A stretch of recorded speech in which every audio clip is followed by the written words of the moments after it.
బిస్మిల్లాహిర్రహ్మానిర్రహీం. పుస్తకము 12 ప్రార్థన యొక్క లక్షణాలు. బుఖారీ షరీఫ్ గ్రంథం. సంపుటి 1. హదీస్ నెంబర్ 699. అనస్ బిన్ మాలిక్ అల్ అన్సారీ రజల్లాహు తఆలా అన్హు గారి కథనం ప్రకారం ప్రవక్త సల్లల్లాహు అలైహి వసల్లం గారు గుర్రంపై స్వారీ చేస్తుండగా కింద పడిపోయారు. దానివల్ల ఆయన శరీరం కుడివైపున గాయమైంది. ఆ రోజు ఆయన కూర్చొని ఒక ప్రార్థన చేశారు. మేము కూడా ఆయన వెనుక కూర్చొని ప్రార్థన చేశాం. ప్రవక్త సల్లల్లాహు అలైహి వసల్లం తస్లీంతో నమాజ్ ముగించినప్పుడు ఆయన ఇలా అన్నారు: ఇమామును అనుసరించాలి, మరియు ఆయన నిలబడి నమాజ్ చేస్తే మీరు కూడా నిలబడే నమాజ్ చేయాలి. ఆయన వంగినప్పుడు మీరు వంగండి, ఆయన తల ఎత్తినప్పుడు మీరు కూడా తల ఎత్తండి. సాష్టాంగ నమస్కారం చేసినప్పుడు మీరు కూడా సాష్టాంగ నమస్కారం చేయండి. మరియు ఆయన సమీ అల్లాహు లిమన్ హమీదా పలికితే రబ్బనా లకల్ హమ్ద్ అని పలకాలి.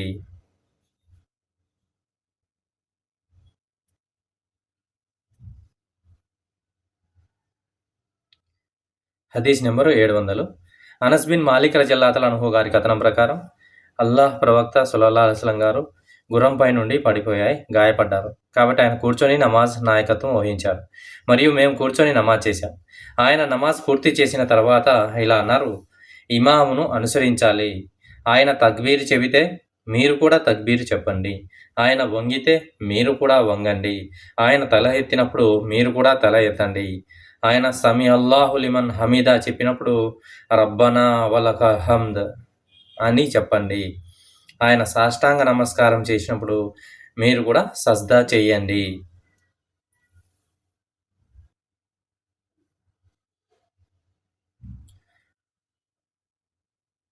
హదీస్ నెంబర్ 701.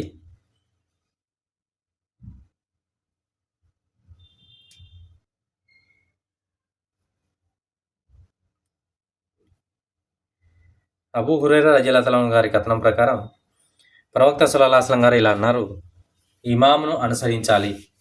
ఆయన తక్బీర్ చెప్పినప్పుడు మీరు కూడా చెప్పండి. ఆయన వంగితే మీరు వంగండి, అంటే రుకు. సమీ అల్లాహు లిమన్ హమీదా చెప్పినప్పుడు రబ్బనా వలకల్ హమ్ద్ అని చెప్పండి.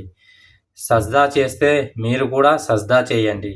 ఆయన కూర్చొని నమాజ్ చేస్తే మీరందరూ కూడా కూర్చొని నమాజ్ చేయండి.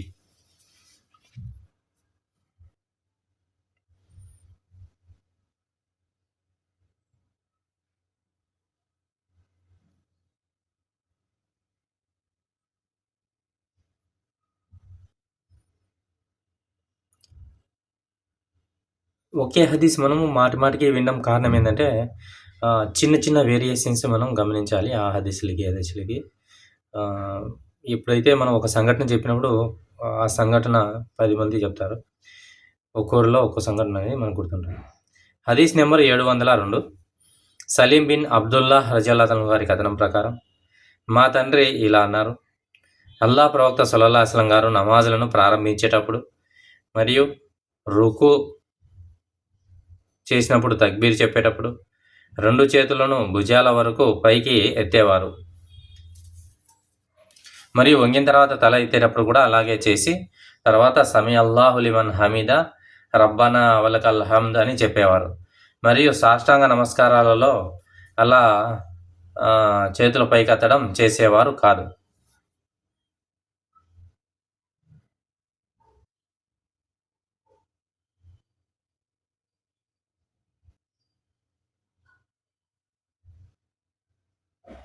రఫీ యదైన్ అంటాం.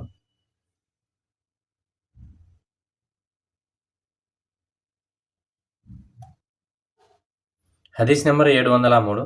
అబ్దుల్లా బిన్ ఉమర్ రజియల్లాహు అన్హు గారి కథనం ప్రకారం ప్రవక్త సల్లల్లాహు అలైహి వసల్లం గారు నమాజ్ కొరకు నిలబడినప్పుడల్లా తమ 2 చేతులను భుజాల వరకు ఎత్తేవారని నేను చూశాను. ఆయన రుక్కు చేసేటప్పుడు తక్బీర్ చెప్పేటప్పుడు మరియు దాని నుండి తల ఎత్తేటప్పుడు కూడా అదే విధంగా చేసేవారు, మరియు సమీ అల్లాహు లిమన్ హమీదా అని పలికేవారు. కానీ సజ్దాలో ఆయన అలా చేసేవారు కాదు.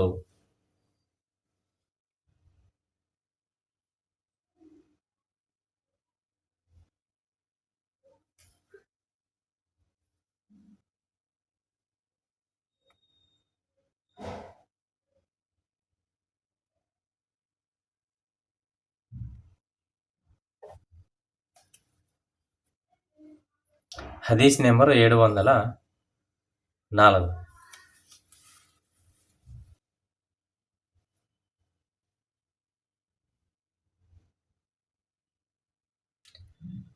అబూ కిలాబా రజల్లాహు గారి కథనం. మాలిక్ బిన్ హువైరిద్ నమాజ్ను ప్రారంభించేటప్పుడు తక్బీర్ చెబుతూ తన 2 చేతులను పైకెత్తడం నేను చూశాను. రుకు మరియు రుకు నుంచి లేచిన తర్వాత తల ఎత్తేటప్పుడు కూడా ఆయన తన 2 చేతులను పైకెత్తేవారు. మాలిక్ బిన్ హువైరిద్ రజల్లాహు గారు ఇలా అన్నారు, ప్రవక్త సల్లల్లాహు అలైహి వసల్లం గారు కూడా అలాగే చేసేవారు. ఆయన చెప్పింది విన్నారు, మరి ఆయన చేసింది కూడా చెప్పారన్నమాట. అబూ కులాబా గారు ఎవరు చెప్పినారో మాలిక్ బిన్ హువైరిద్ అనే అతను చేయంగా చూశారు, ఆయన చెప్పంగా విన్నారు.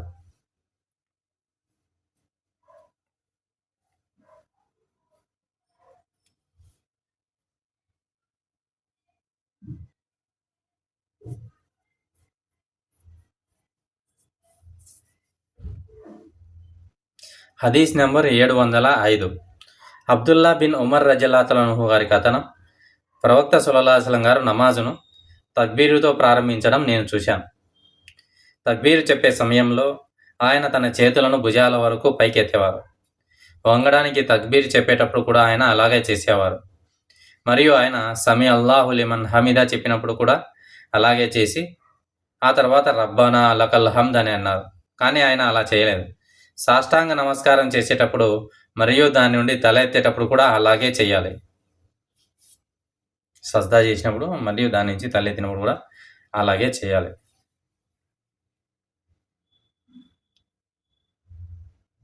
తక్బీర్ సమయంలో ఆయన 2 చేతులను భుజాల వరకు ఎత్తేవారు. రుకులో అలానే చేసేవారు. హదీస్ నెంబర్ 706. ఇబ్నే ఉమర్ తక్బీర్తో నమాజ్ ప్రారంభించినప్పుడల్లా తన చేతులను పైకెత్తేవారు. రుకు కన్నా ముందు తన చేతులను పైకెత్తేవాళ్ళు. సమీ అల్లాహు లిమన్ హమీద చెబుతూ ఆయన తన చేతులను పైకెత్తేవారు. మరియు 2వ రకాతులో లేచేటప్పుడు కూడా అలాగే చేసేవారు.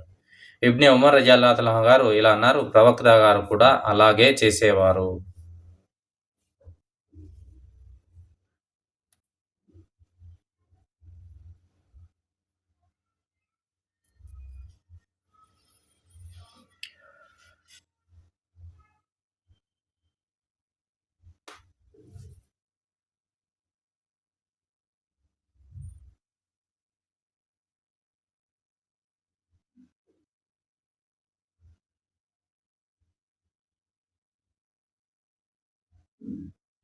హదీస్ నెంబర్ 707.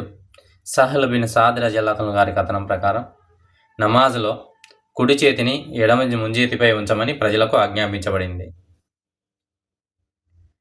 అబూ హాజిం రజల్లాహు గారు ఇలా అన్నారు, ఆ ఆజ్ఞ ప్రవక్త నుండి వచ్చిందని నాకు తెలుసు. హదీస్ నెంబర్ 708. అబూ హురైరా రజల్లాహు అన్హు గారి కథనం ప్రకారం ప్రవక్త సల్లల్లాహు అలైహి వసల్లం గారు ఇలా అన్నారు, నేను కిబ్లా వైపు తిరిగి ఉండడాన్ని మీరు చూస్తారు. కానీ అల్లా సాక్షిగా మీ నమస్కారం మరియు విధేయత విషయంలో నా నుండి ఏదీ దాగిలేదు, మరియు నేను మిమ్మల్ని నా వీపును వెనక నుండి చూస్తున్నాను.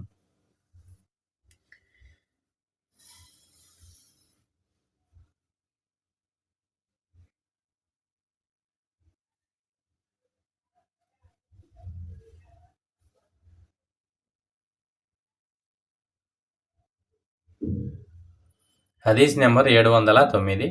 అనస్ బిన్ మాలిక్ రజల్లాహు అన్హు గారి కథనం. ప్రవక్త సల్లల్లాహు అలైహి వసల్లం గారు ఇలా అన్నారు, రుకు సజ్దాలు సరిగ్గా చేయండి. అల్లా సాక్షిగా మీరు రుకు లేదా సజ్దా చేసినప్పుడు నేను మిమ్మల్ని నా వెనుక నుండి గమనిస్తున్నాను.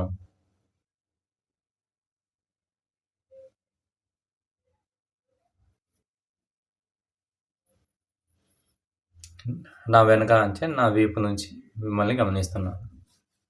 హదీస్ నెంబర్ 710. అనస్ బిన్ మాలిక్ రజల్లాహు అన్హు గారి కథనం. ప్రవక్త సల్లల్లాహు అలైహి వసల్లం గారు, అబూబకర్ మరియు ఉమర్ రజల్లాహు అన్హుమా గారు నమాజ్లను అల్హమ్దులిల్లాహి రబ్బిల్ ఆలమీన్ అని ప్రారంభించేవారు.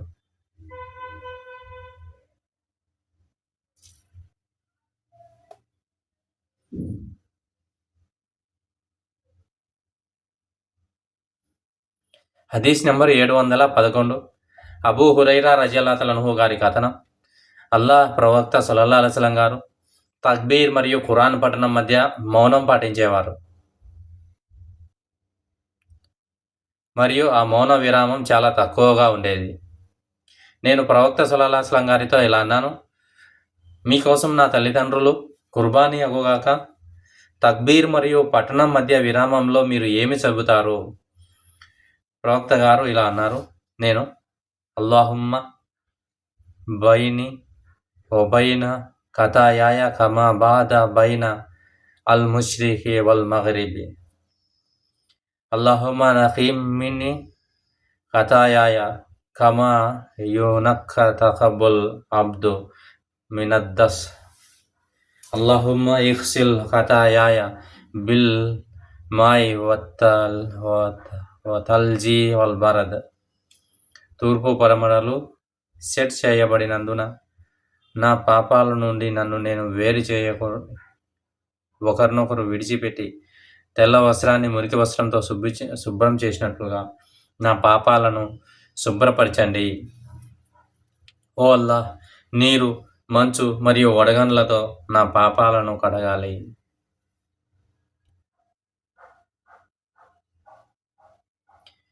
హదీస్ నెంబర్ 712.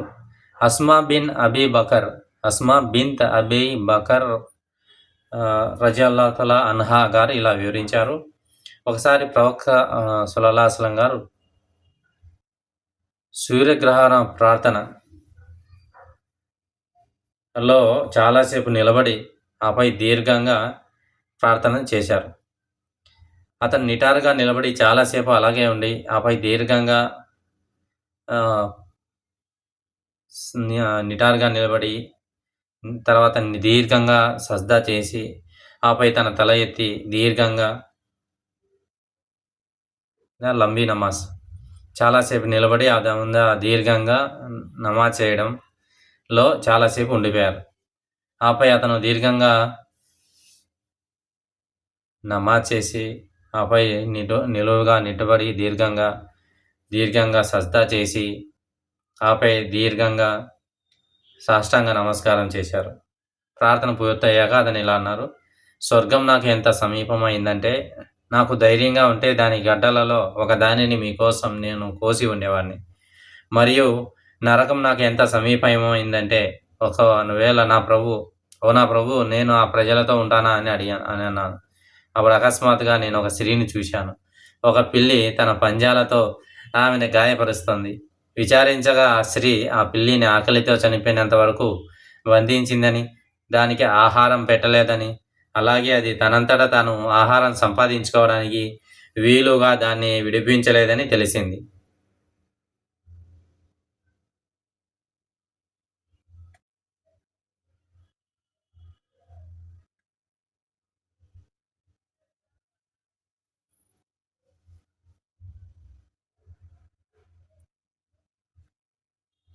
అప్పుడు అకస్మాత్తుగా ఒక స్త్రీని చూశాను అక్కడ నరకంలో అనమాట. ఆ పిల్లి తన పంజాలతో ఆమెను గాయపరుస్తోంది. విచారించగా ఆ స్త్రీ ఆ పిల్లిని ఆకలితో చనిపోయేంత వరకు బంధించిందని, దానికి ఆహారం పెట్టలేదని, అలాగే అది తనంతట తాను ఆహారం సంపాదించుకోవడానికి వీలుగా దాన్ని విడిపించలేదని తెలిసింది.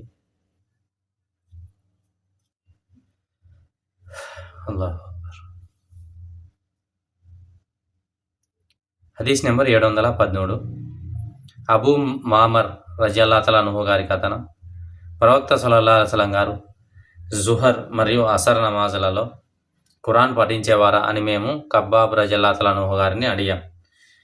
అతను అవును అని జవాబిచ్చారు. మేము మీకు ఆ విషయం ఎలా తెలిసింది అని అడిగాం. అతను ఆయన గడ్డం కదిలకను బట్టి అని చెప్పారు. జోహర్ మరియు అసర్ మనం సాధ్యమైనంత చిన్నగా చదువుతాం అన్నమాట. హదీస్ నెంబర్ 714. అల్ బరా రజియల్లాహు అన్హు గారి కథనం. మేము ప్రవక్తతో కలిసి నమాజ్ చేసినప్పుడల్లా ఆయన వంగిన భంగిమ నుండి తల ఎత్తినప్పుడు సాష్టాంగ నమస్కారం చేసేంత వరకు మేము నిలబడేవాళ్ళం.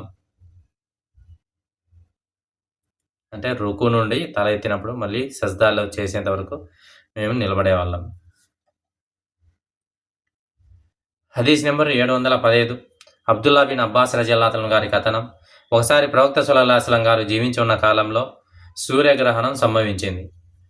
ఆయన గ్రహణ ప్రార్థన చేశారు. ఆయన సహచరులు అడిగారు, ఓ ప్రవక్త, మీరు మీ స్థానంలో నిలబడి ఉండగా ఏదో తీసుకోవడానికి ప్రయత్నించడం మేము చూశాం. ఆ తర్వాత మీరు వెనుదిరగడం చూశాం. అందుకు ప్రవక్త గారు ఇలా అన్నారు, నాకు స్వర్గం చూపబడింది మరియు నేను దాని నుండి ఒక పండ్ల గుత్తిని తీసుకోవాలి అనుకున్నాను. ఒకవేళ నేను దానిని తీసుకుంటే ఈ ప్రపంచం ఉన్నంతకాలం మీరు దానిని తింటూ ఉండేవారు. అల్లాహు అక్బర్.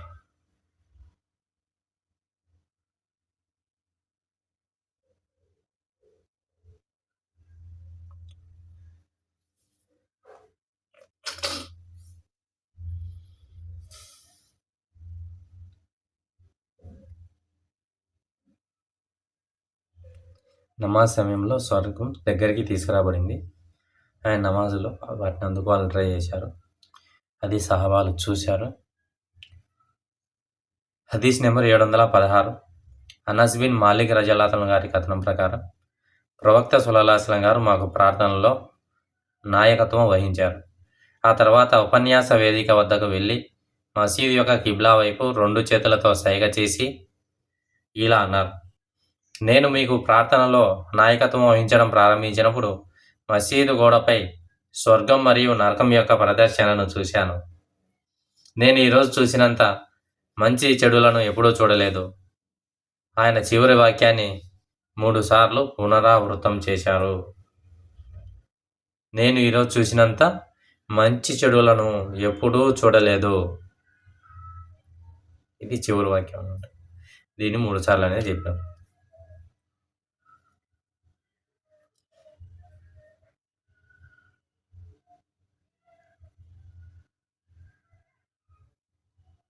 హదీస్ నెంబర్ 717. అనస్ బిన్ మాలిక్ రజల్లాహు గారి కథనం ప్రకారం ప్రవక్త సల్లల్లాహు అలైహి వసల్లం గారు ఇలా అన్నారు, నమాజ్ సమయంలో ఆకాశం వైపు చూసే వారికి ఏమి తప్పు?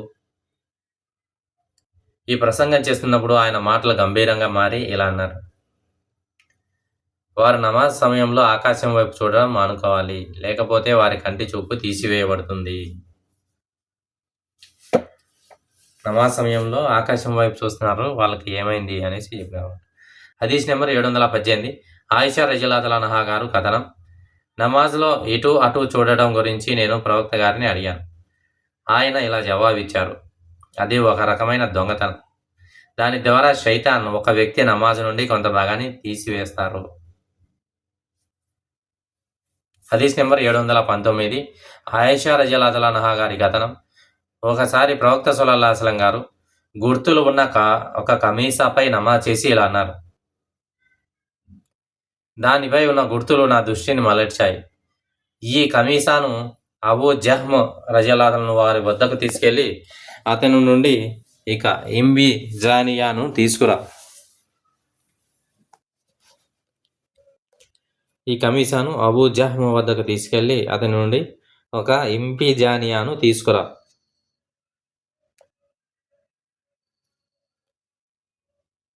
హదీస్ నెంబర్ 720. ఇబ్ని ఉమర్ రజల్లాహు గారి కథనం.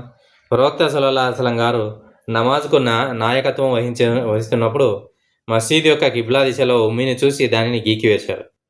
నమాజ్ ముగించిన తర్వాత ఆయన ఇలా అన్నారు, మీలో ఎవరైనా నమాజ్లో ఉన్నప్పుడు అల్లాహ్ తన ముందు ఉన్నాడని తెలుసుకోవాలి. కాబట్టి నమాజ్లో ఎవరూ అతని ముందు ఉమ్మి వేయకూడదు.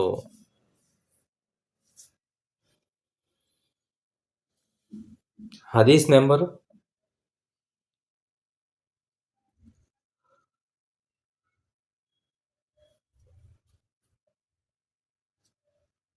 721.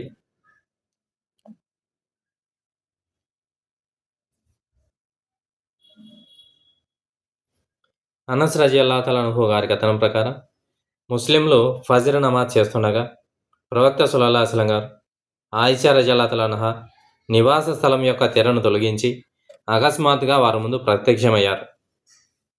వరుసలలో నిలబడి ఉన్న ముస్లింల వైపు చూశారు. ఆయన ఆనందంతో చిరునవ్వు నవ్వారు. ప్రవక్త సల్లల్లాహు అలైహి వసల్లం గారు నమాజ్ కోసం బయటికి రావాలని అనుకుంటున్నారని భావించి అబూ బకర్ రజియల్లాహు అన్హు ఆ వరుసలలో చేరడానికి వెనక్కి వెళ్ళడం ప్రారంభించారు. ముస్లింలు నమాజ్ను విడిచిపెట్టాలని నిశ్చయించుకున్నారు మరియు విచారణకు గురయ్యే అంచున ఉన్నారు. కానీ ప్రవక్త సల్లల్లాహు అలైహి వసల్లం గారు వారిని నమాజ్ పూర్తి చేయమని సైగ చేసి ఆపై తెరను పడవేశారు. ఆయన ఆ రోజు చివరి గంటలలో మరణించారు.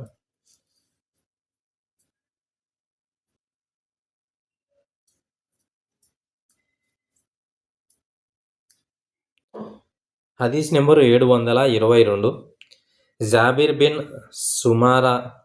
జాబిర్ బిన్ సమూరా రజల్లాహు అన్హు గారి కథనం ప్రకారం కూఫా ప్రజలు సాద్పై ఉమర్ రజల్లాహు అన్హుకు ఫిర్యాదు చేయగా అతను సాద్ రజల్లాహు అన్హును పదవి నుండి తొలగించి అమ్మార్ రజల్లాహు అన్హును వారి నాయకుడుగా నియమించారు.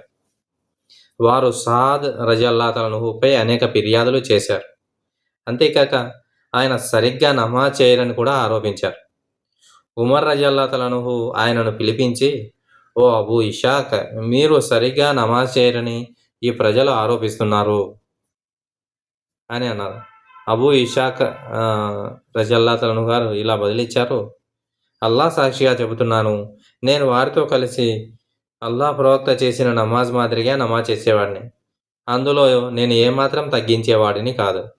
ఇషా నమాజ్లో మొదటి 2 రకాతులను నేను దీర్ఘంగాను, చివరి 2 రకాతులను క్లుప్తంగాను చేసేవాడిని. అప్పుడు ఉమర్ రజల్లాహు అన్హు గారు, ఓ అబూ ఇషాక్, నీ గురించి నేను అనుకున్నది కూడా ఇదే అని అన్నారు. ఆ తర్వాత సాద్ రజల్లాహు అన్హు గురించి ప్రజలను అడిగి తెలుసుకోవడానికి ఆయనతో పాటు ఒకరిని లేదా అంతకంటే ఎక్కువ మందిని కూఫాకు పంపారు. వారు అక్కడికి వెళ్ళి సాద్ రజల్లాహు అన్హు గురించి అడగకుండా ఏ మసీదును వదిలిపెట్టలేదు.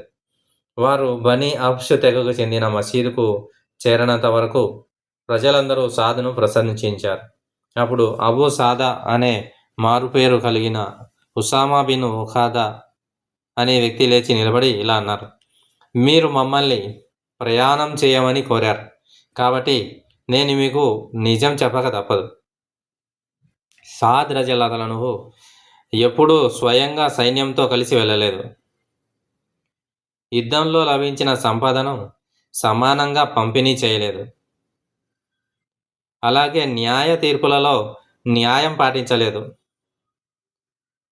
ఇది విన్న సాద్ రజల్లాహు అన్హు గారు ఇలా ప్రార్థించారు, ఓ అల్లా, నేను నీకు చేసే ప్రార్థనలో 3 విషయాలను కోరుతున్నాను.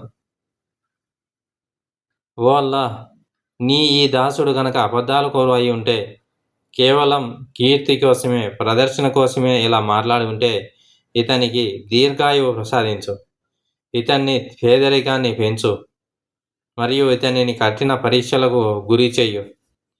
ఆయన ప్రార్థించినట్లే జరిగింది.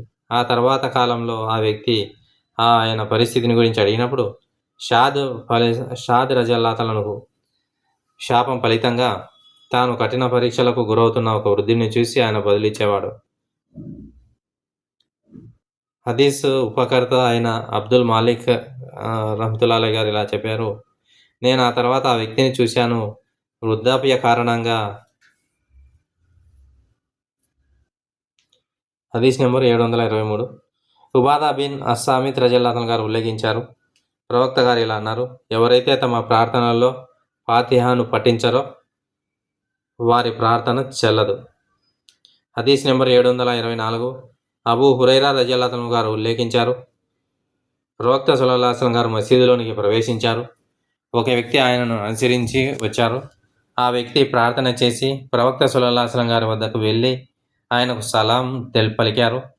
ప్రవక్త ఆ సలాంకు బదిలిస్తూ ఆ వ్యక్తితో ఇలా అన్నారు, వెనక్కి వెళ్ళి మళ్ళీ ప్రార్థించు, ఎందుకంటే నువ్వు సరిగా ప్రార్థన చేయలేదు. ఆ వ్యక్తి వెనక్కి వెళ్ళి అంతకుముందు చేసిన విధంగానే మళ్ళీ ప్రార్థన చేసి తిరిగి వచ్చి ప్రవక్త సల్లల్లాహు అలైహి వసల్లం గారికి సలాం పలికారు. అప్పుడు ప్రవక్త గారు మళ్ళీ వెనక్కి వెళ్ళి ప్రార్థించు, ఎందుకంటే నువ్వు సరిగ్గా ప్రార్థన చేయలేదు అని అన్నారు. ఇలా 3 సార్లు జరిగింది. అప్పుడు ఒక వ్యక్తి ఇలా అన్నారు, సత్యాన్ని వెలువరించి మిమ్మల్ని పంపిన ఆ దేవుని సాక్షిగా చెబుతున్నాను, దీనికంటే మెరుగ్గా ప్రార్థన చేయడం నాకు సాధ్యం కాదు. దయచేసి ప్రార్థన ఎలా చేయాలో నాకు నేర్పించండి. అప్పుడు ప్రవక్త సల్లల్లాహు అలైహి వసల్లం గారు ఇలా చెప్పారు, నువ్వు ప్రార్థన కోసం నిలబడినప్పుడు తక్బీర్ పఠించు. ఆ తర్వాత పవిత్ర ఖురాన్ నుండి కొంత భాగం పఠించు. ఆపై నీ శరీరం పూర్తిగా కుదుటపడేంత వరకు రుక్కు చేసి ఉండు. తర్వాత తలపైకెత్తి నిటారుగా నిలబడు. ఆపై సుజూద్, నీ శరీరం పూర్తి కుదుటపడే వరకు సాష్టాంగం చెయ్యి. ఆ తర్వాత నీ శరీరం కుదుటపడేంత వరకు ప్రశాంతంగా కూర్చో. నీ ప్రార్థనన్నింటిలో అయితే మంచిది. హదీస్ నెంబర్ 725. జాబిర్ బిన్ సుమరా రజల్లాహు గారు ఉల్లేఖించారు. సాద్ రజల్లాహు గారు ఇలా అన్నారు, నేను వారితో కలిసి ప్రవక్త గారు చేసే ప్రార్థన జొహర్ అసర్ మాదిరిగానే ప్రార్థన చేసేవారిని. అందులో ఏమాత్రం మార్పులు లేకుండా తగ్గింపులు చేసేవాడిని కాదు. నేను మొదటి 2 రకాతులను కాస్త దీర్ఘంగాను, చివరి 2 రకాతులను కాస్త క్లుప్తంగా చేసేవాడిని. అప్పుడు ఉమర్ రజల్లాహు గారు సాద్ రజల్లాహు అన్హు గారితో ఇలా అన్నారు, నీ గురించి మేము కూడా అనుకున్నది సరిగ్గా ఇదే.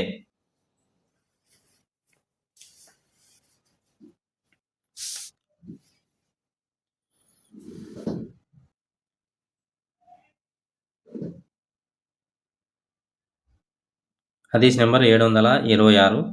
అబ్దుల్లా బిన్ అబీ ఖతాదా రజల్లాహు గారు ఉల్లేఖించారు, మా నాన్నగారు ఇలా అన్నారు, ప్రవక్త గారు జొహర్ నమాజ్లో మొదటి 2 రకాతలో అల్ ఫాతిహాతో పాటు మరో 2 సూరాలను పఠించారు. మొదటి రకాతలో ఒక దీర్ఘ సూర, 2వ రకాతలో ఒక లఘు సూరాను పఠించేవారు. మరియు కొన్నిసార్లు ఆయన ఆయతులు స్పష్టంగా వినిపించేవి. అసర్ నమాజ్లో కూడా ప్రవక్త సల్లల్లాహు అలైహి వసల్లం గారు మొదటి 2 రకాతులలో అల్ ఫాతిహా మరియు మరో 2 సూరాలను పఠించి మొదటి రకాతును దీర్ఘంగా సాగించేవారు. అలాగే ఫజర్ నమాజ్లో కూడా మొదటి రకాతును దీర్ఘంగా సాగించి 2వ రకాతుని చిన్నగా సాగించేవారు. మొదటి రకాతు పెద్దగా, 2వ రకాతు చిన్నగా చేసేవారు. హదీస్ నెంబర్ 727. అబూ మామర్ రజల్లాహు గారి కథనం ప్రకారం ప్రవక్త జుహర్ మరియు అసర్ నమాజులలో ఖురాన్ పఠించేవారా అని నేను ఖబ్బాబ్ రజల్లాహు గారిని అడిగాను. ఆయన అవునని జవాబిచ్చారు. మేము మీకు ఆ విషయం ఎలా తెలిసింది అని అడిగాము. ఆయన గడ్డం కదలికను బట్టి అని చెప్పారు.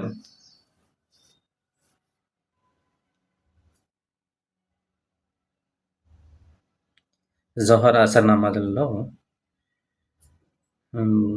సైలెంట్గా చేస్తాం నమాజ్. హదీస్ నెంబర్ 728. అబూ మామర్ రజల్లాహు గారి కథనం ప్రవక్త సల్లల్లాహు అలైహి వసల్లం గారు జోహర్ మరియు అసర్ నమాజులలో ఖురాన్ పఠించేవారా అని నేను ఖబ్బాబ్ రజల్లాహు గారిని అడిగాను. ఆయన అవునని జవాబిచ్చారు. నేను ఆ విషయం మీకు ఎలా తెలిసింది అని అడిగాను. అతను ఆయన గడ్డం కదిలికను బట్టి అని జవాబిచ్చారు. పెదాలైతే ఖురాన్ చదువుతున్నప్పుడు మనం పెదాలు అనేది కదలాలన్నమాట. అప్పుడు మనం మన నమాజ్లో సైలెంట్గా అంటే మనసులో చదువుకోవడం కాదు, పెదాల కదలాలి. అంటే వాయిస్ అనేది కనీసం మనకన్నా వినిపించేంత వాయిస్ ఉండాలి.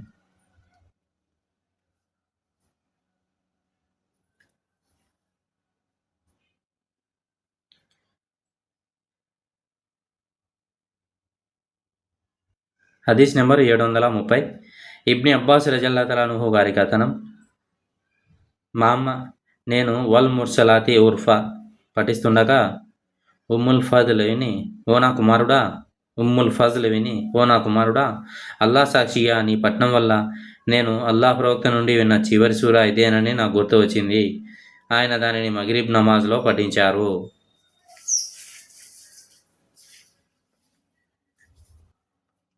హదీస్ నెంబర్ 731.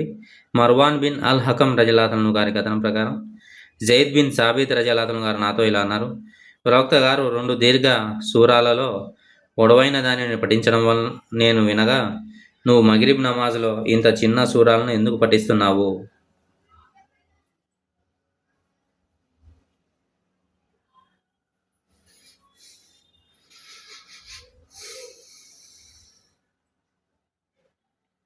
హదీస్ నెంబర్ 732. జుబైర్ బిన్ ముతయిమ్ రజల్లాహు గారి కథనం, మా నాన్నగారు ఇలా అన్నారు, మగ్రిబ్ నమాజ్లో ప్రవక్త సల్లల్లాహు అలైహి వసల్లం గారు అత్తూర్ పఠించడం నేను విన్నాను. హదీస్ నెంబర్ 733. అబూ రాఫీ రజల్లాహు గారి కథనం, నేను అబూ హురైరా రజల్లాహు అన్హు వెనక ఇషా నమాజ్ చేశాను మరియు ఆయన ఇద సమా ఉన్షక్కత్ పఠించి సాష్టాంగ నమస్కారం చేశారు. నేను అడగ్గా ఆయన ఇలా అన్నారు, అబుల్ కాసిం ఆ సూరాను పఠించినప్పుడు నేను ఆయన వెనుక సాష్టాంగ నమస్కారం చేశాను, మరియు నేను ఆయనకు కలిసే వరకు అలా చేస్తూనే ఉంటాను.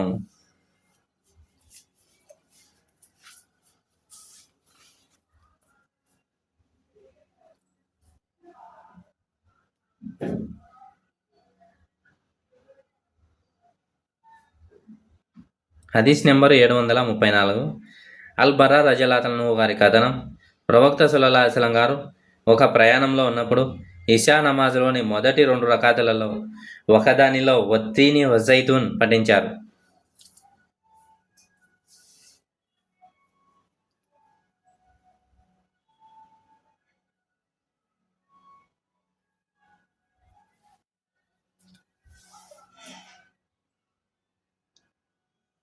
హదీస్ నెంబర్ 735. అబూ రాఫీ రజలాతన్ గారి కథనం.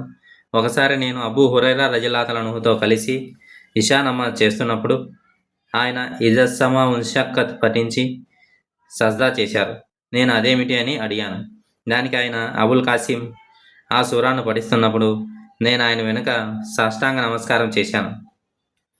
ఆయనను కలిసేంత వరకు నేను అలానే చేస్తూనే ఉంటాను అని చెప్పారు.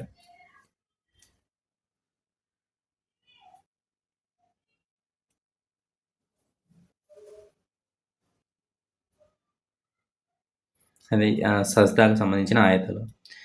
హదీస్ నెంబర్ 736. అల్ బరా రజలాతను గారి కథనం. ప్రవక్త ఇషా నమాజ్లో వత్తీని వజ్జైతూని పఠించడం నేను విన్నాను, మరియు ప్రవక్త గారి స్వరం కంటే మధురమైన స్వరం కానీ వారి పఠన శైలి కంటే ఉత్తమమైన పద్ధతిని కానీ నేను ఎన్నడూ వినలేదు.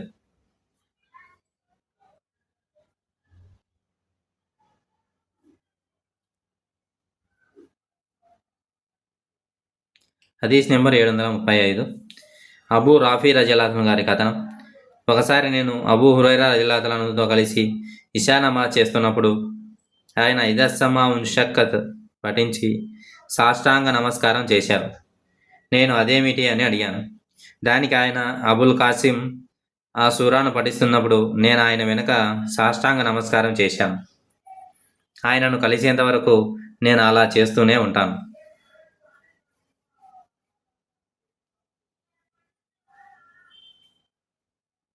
హదీస్ నెంబర్ 736. అల్ బరా రజలాతన్ గారి కథనం. ప్రవక్త సల్లల్లాహు అలైహి వసల్లం గారు ఇషా నమాజ్లో వత్తీని వజ్జైతూని పఠించడం నేను విన్నాను, మరియు ప్రవక్త గారి స్వరం కంటే మధురమైన స్వరం కానీ వారి పఠన శైలి కంటే ఉత్తమమైన పద్ధతిని కానీ నేను ఎన్నడూ వినలేదు.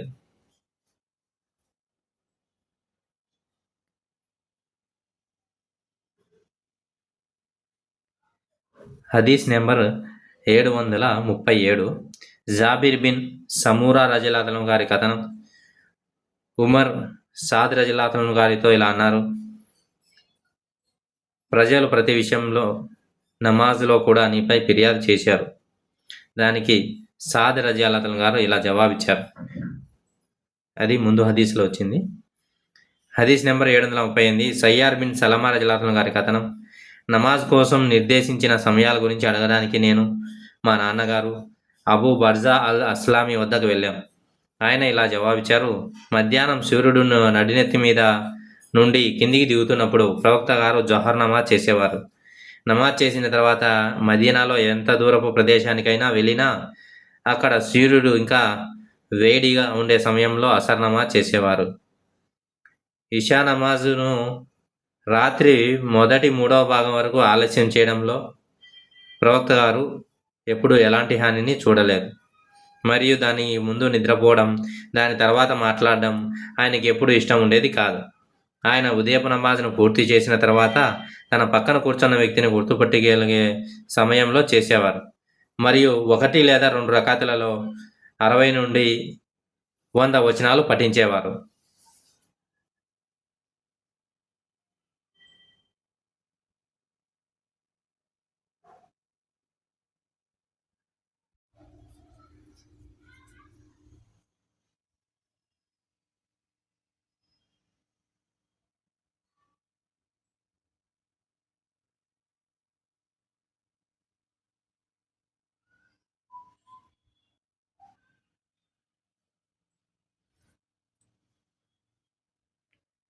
అల్లాహుమ్మా సల్లి అలా ముహమ్మది వాలా ఆలి సయ్యదనా ముహమ్మది బారిక్ వసల్లం. అల్లాహుమ్మా సల్లి అలా ముహమ్మది బారిక్ వసల్లం. హదీస్ నెంబర్ 739. అబూ హురైరా రజియల్లాహు అన్హు గారి కథనం.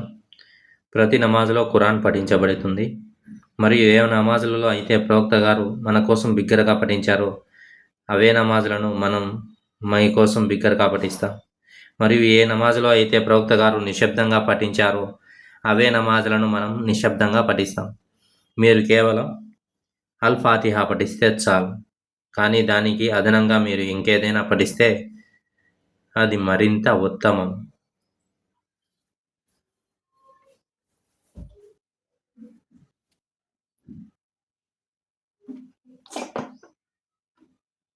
హదీస్ నెంబర్ 740. ఇబ్ని అబ్బాస్ రజల్లాహు అన్హు కథనం ప్రకారం ప్రవక్త సల్లల్లాహు అలైహి వసల్లం గారు తన సహచరులతో కొందరితో కలిసి సుక్ ఉఖాజ్ సంతకు వెళ్ళాలనే ఉద్దేశంతో బయలుదేరారు. అదే సమయంలో శైతానులకు మరియు స్వర్గవార్తలకు మధ్య ఒక అడ్డుగోడ పెట్టబడింది. వారిపై అగ్ని విసరడం ప్రారంభమైంది. దయ్యాలు వారి ప్రజల వద్దకు వెళ్ళగా వారు వారిని మీకేమైంది అని అడిగారు. అందుకు వారు, మాకు మరియు స్వర్గవాసులకు మధ్య ఒక అడ్డంకి ఏర్పడింది మరియు మాపై అగ్ని విసిరబడింది అని చెప్పారు. అప్పుడు వారు, మీకు మరియు స్వర్గవాసులకు మధ్య అడ్డంకిని సృష్టించిన విషయం ఇటీవల జరిగినదే అయి ఉండాలి. తూర్పు పడమర వైపు వెళ్ళి మీకు మరియు స్వర్గవాసులకు మధ్య అడ్డంకిని సృష్టించినది ఏమిటో చూడండి అన్నారు. తుహామా వైపు వెళ్ళిన వారు సుక్ ఉఖాజ్ వెళ్ళే మార్గంలో ఉన్న నఖలా అనే ప్రదేశంలో ప్రవక్తను కలుసుకున్నారు. అక్కడ ప్రవక్త సల్లల్లాహు అలైహి వసల్లం గారు తన సహచరులతో కలిసి ఫజ్ర్ నమాజ్ చేస్తున్నారు. వారు ఖురాన్ను విని, అల్లా సాక్షిగా మాకు మరియు స్వర్గవాసులకి మధ్య అడ్డంకిని సృష్టించిన విషయం ఇదే అని అన్నారు. వారు తమ ప్రజల వద్దకు వెళ్ళి ఇలా అన్నారు: ఓ మా ప్రజలారా, నిశ్చయంగా మేము సత్య మార్గాన్ని చూపే ఒక అద్భుతమైన పట్టణాన్ని విన్నాము. మేము దానిని విశ్వసించాము మరియు మా ప్రభువుకు భాగస్వామ్యులను కల్పించాము. అల్లాహ్ తన ప్రవక్తకు ఈ కింది వచనాలను అవతరింపజేశారు. చెప్పండి, ఇది నాకు అవతరింపజేయబడింది మరియు అతనికి అవతరింపజేయబడినదని జిన్నుల సంభాషణ.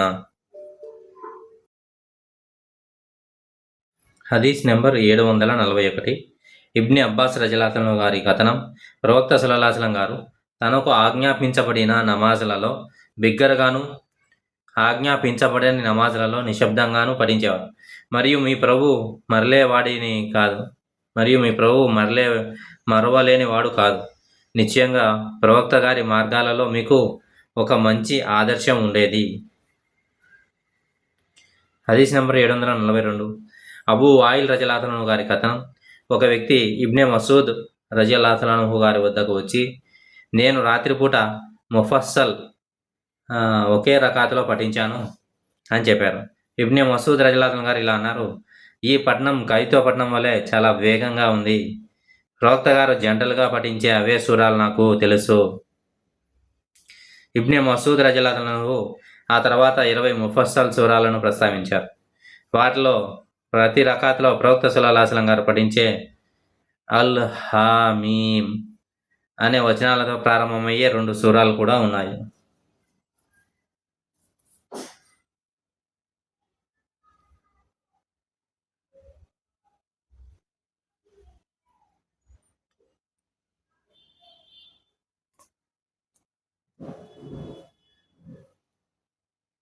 మనకు హదీస్ నెంబర్ 743. అబ్దుల్లా బిన్ అబీ ఖతాదా రజియల్లాహు అన్హు గారి కథనం. మా నాన్నగారు ఇలా అన్నారు: ప్రవక్త గారు నమాజులలోని మొదటి 2 రకాతులలో ఫాతిహా తర్వాత మరో సూరాను పఠించేవారు మరియు జోహర్ నమాజ్లోని చివరి 2 రకాతులలో ఫాతిహా మాత్రమే పఠించేవారు. కొన్నిసార్లు 1-2 వచనాలు వినపడేవి మరియు ఆయన 2వ రకాతు కంటే మొదటి రకాతును ఎక్కువసేపు కొనసాగించేవారు మరియు అసర్ మరియు ఫజర్ నమాజులలో కూడా అలాగే చేసేవారు.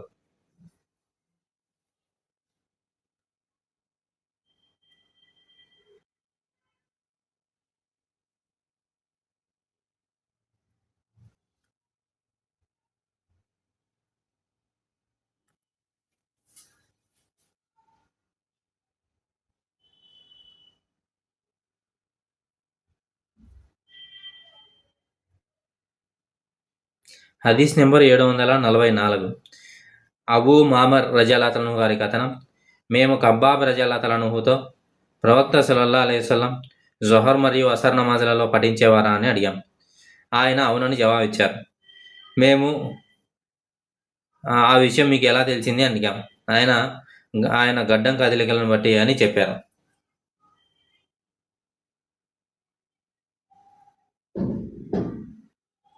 హదీస్ నెంబర్ 745. అబ్దుల్లా బిన్ అబీ ఖతాదా రజలాతను గారి కథనం. మా నాన్నగారు ఇలా అన్నారు. ప్రవక్త సల్లల్లాహు అలైహి వసల్లం గారు జొహర్ మరియు అసర్ నమాజులలోని మొదటి 2 రకాతులలో అల్ ఫాతిహాతో పాటు మరో సూరాను పఠించేవారు. అప్పుడప్పుడు 1-2 ఆయతులు వినిపించేవి మరియు ఆయన మొదటి రకాతును పొడిగించేవారు.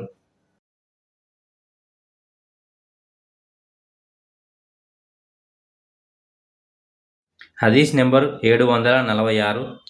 అబ్దుల్లా బిన్ అబీ ఖతాదా రజల్లాహు గారి కథనం ప్రకారం మా నాన్నగారు ఇలా అన్నారు. ప్రవక్త గారు జొహర్ నమాజ్లో మొదటి రకాతును పొడిగించి 2వ రకాతును కుదించేవారు. ఫజ్ర్ నమాజ్లో కూడా అలాగే చేసేవారు. హదీస్ నెంబర్ 747. అబూ హురైరా రజల్లాహు గారి కథనం ప్రకారం ప్రవక్త గారు ఇలా అన్నారు. ఇమాం ఆమీన్ అన్నప్పుడు మీరు కూడా ఆమీన్ అనండి. మీలో ఎవరి ఆమీన్ అయినా దేవదూతల ఆమీన్తో ఏకీభవిస్తే వారి గత పాపాలన్నీ క్షమించబడతాయి. ఇబ్నే షిహాబ్ రజల్లాహు గారు ఇలా అన్నారు. అల్లాహ్ ప్రవక్త గారు ఆమీన్ అని అనేవారు. హదీస్ నెంబర్ 748. అబూ హురైరా రజల్లాహు గారి కథనం ప్రకారం అల్లాహ్ ప్రవక్త సల్లల్లాహు అలైహి వసల్లం గారు ఇలా అన్నారు. మీలో ఎవరైనా ఆమీన్ అని పలికినప్పుడు ఆకాశంలోని దేవదూతలు కూడా ఆమీన్ అని పలికి ఆ రెండిటిలో ఏది సరైనదో అతని గత పాపాలన్నీ క్షమించబడతాయి.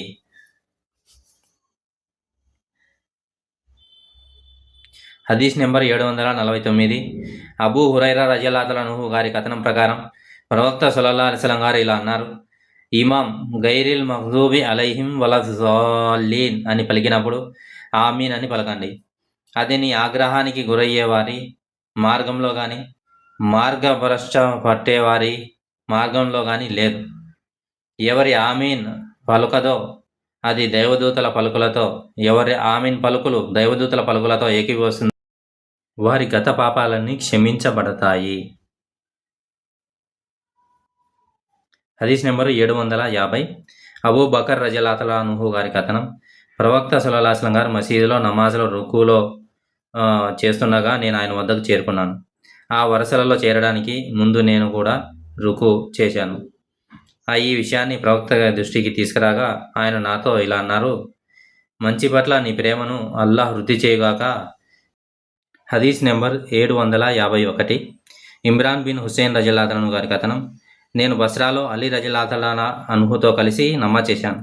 ప్రవక్తతో కలిసి చేసిన నమాజులను ఆయన మాకు గుర్తు చేశారు. ప్రతిసారి లేచినప్పుడు మరియు వంగినప్పుడు అల్లాహు అక్బర్ అని తక్బీర్ చెప్పేవారు. హదీస్ నెంబర్ 752. అబూ సలామా రజల్లాహు గారి కథనం. అబూ హురైరా రజల్లాహు గారు మాకు నమాజ్ చేయించినప్పుడు ఆయన ప్రతిసారి వంగినప్పుడు లేదా లేచినప్పుడు తక్బీర్ పలికేవారు. నమాజ్ పూర్తయిన తర్వాత ఆయన ఇలా అనేవారు. మీలో ఎవరి నమాజ్ కన్నా నా నమాజ్ అల్లాహ్ ప్రవక్త నమాజ్ను ఎక్కువగా పోలి ఉంటుంది.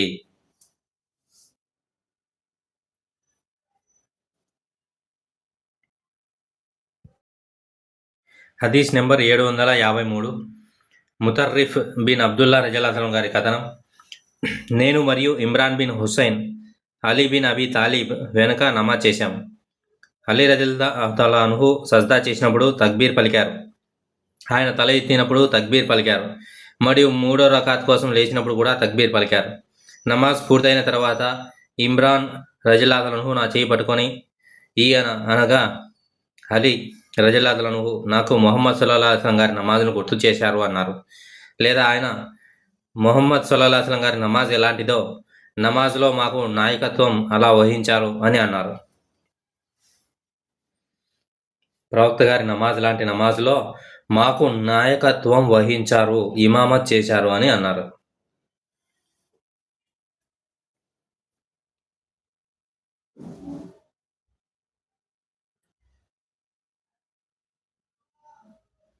హదీస్ నెంబర్ 754. ఇక్రమ రజలాతలను గారి కథనం. నేను మొకామే ఇబ్రాహీం వద్ద ఒక వ్యక్తి నమాజ్ చేయడం చూశాను. ఆయన ప్రతి రుకు నుంచి లేచినప్పుడు మరియు కూర్చున్నప్పుడు తక్బీర్ పలుకుతున్నారు. నేను ఇబ్న్ అబ్బాస్ రజలాతలను ఈ నమాజ్ గురించి అడిగాను. ఆయన నన్ను మందలిస్తూ అది ప్రవక్త గారి నమాజ్ కాదా అని అన్నారు. హదీస్ నెంబర్ 755. ఇక్రమ రజలాతలను గారి కథనం. నేను మక్కాలో ఒక షేక్ వెనక నమాజ్ చేశాను మరియు ఆయన 22 తక్బీర్లు పలికారు. నేను ఇబ్న్ అబ్బాస్తో అతను మూర్ఖుడని చెప్పాను. ఇబ్న్ అబ్బాస్ నన్ను మందలించి అది అబుల్ కాసిం యొక్క హదీస్ అని అన్నారు. మరియు అబూ హురైరా రజలాతలను గారు ఇలా వివరించారు. అల్లాహ్ ప్రవక్త నమాజ్ కొరకు నిలబడినప్పుడల్లా నమాజ్ను ప్రారంభించేటప్పుడు మరియు వంగేటప్పుడు తక్బీర్ పలికేవారు. వంగడం నుంచి లేచినప్పుడు ఆయన సమీ అల్లాహు లిమన్ హమిదా అని పలికారు. ఆ తర్వాత నిటారుగా నిలబడి రబ్బనా లకల్ హమ్ద్ అని పలికేవారు. ప్రవక్త గారు వలకల్ హమ్ద్ అన్నారు. ఆయన సజ్దా చేసేటప్పుడు, సజ్దా నుండి లేచేటప్పుడు తక్బీర్ పలికేవారు మరియు సజ్దా చేసేటప్పుడు మరియు సజ్దా నుంచి తల ఎత్తేటప్పుడు తక్బీర్ పలికేవారు. ఆ తర్వాత నమాజ్ పూర్తయ్యే వరకు మొత్తం ఆ విధంగానే చేసేవారు. 2వ రకాతు నుండి అత్తహియాత్ కోసం కూర్చున్న తర్వాత లేచినప్పుడు ఆయన తక్బీర్ పలికేవారు.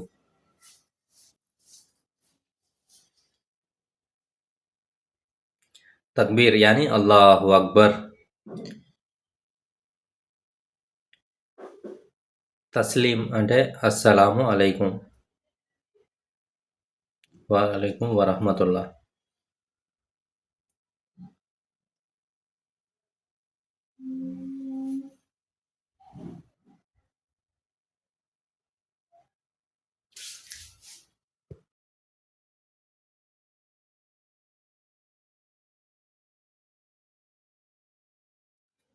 హదీస్ నెంబర్ 756. ముసాబ్ బిన్ సాద్ రజల్లాహు గారి కథనం ప్రకారం మేము మా నాన్నగారి పక్కన నమాజ్ చేస్తూ నా 2 చేతులను దగ్గరగా చేర్చి మోకాల మధ్య ఉంచాను. అలా చెయ్యవద్దని మా నాన్నగారు నాతో చెప్పి మేము కూడా అలాగే చేసాము. కానీ ప్రవక్త గారు మమ్మల్ని అలా చేయవద్దని నిషేధించి చేతులను మోకాలపై ఉంచమని ఆజ్ఞాపించారు.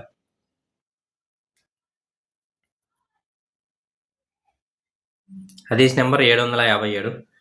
జైద్ బిన్ వహబ్ రజల్లాహు గారి కథనం ప్రకారం హుదైఫా రజల్లాహు ఒక వ్యక్తిని చూశారు. అతను వంగడం మరియు సాష్టాంగ నమస్కారాలను సరిగ్గా చేయడం లేదు. ఆయన అతనితో, నువ్వు నమాజ్ చేయలేదు, ఒకవేళ నువ్వు మరణిస్తే ముహమ్మద్ సల్లల్లాహు అలైహి వసల్లం గారి మతం కాకుండా వేరొక మతంలో మరణిస్తావు అని అన్నారు.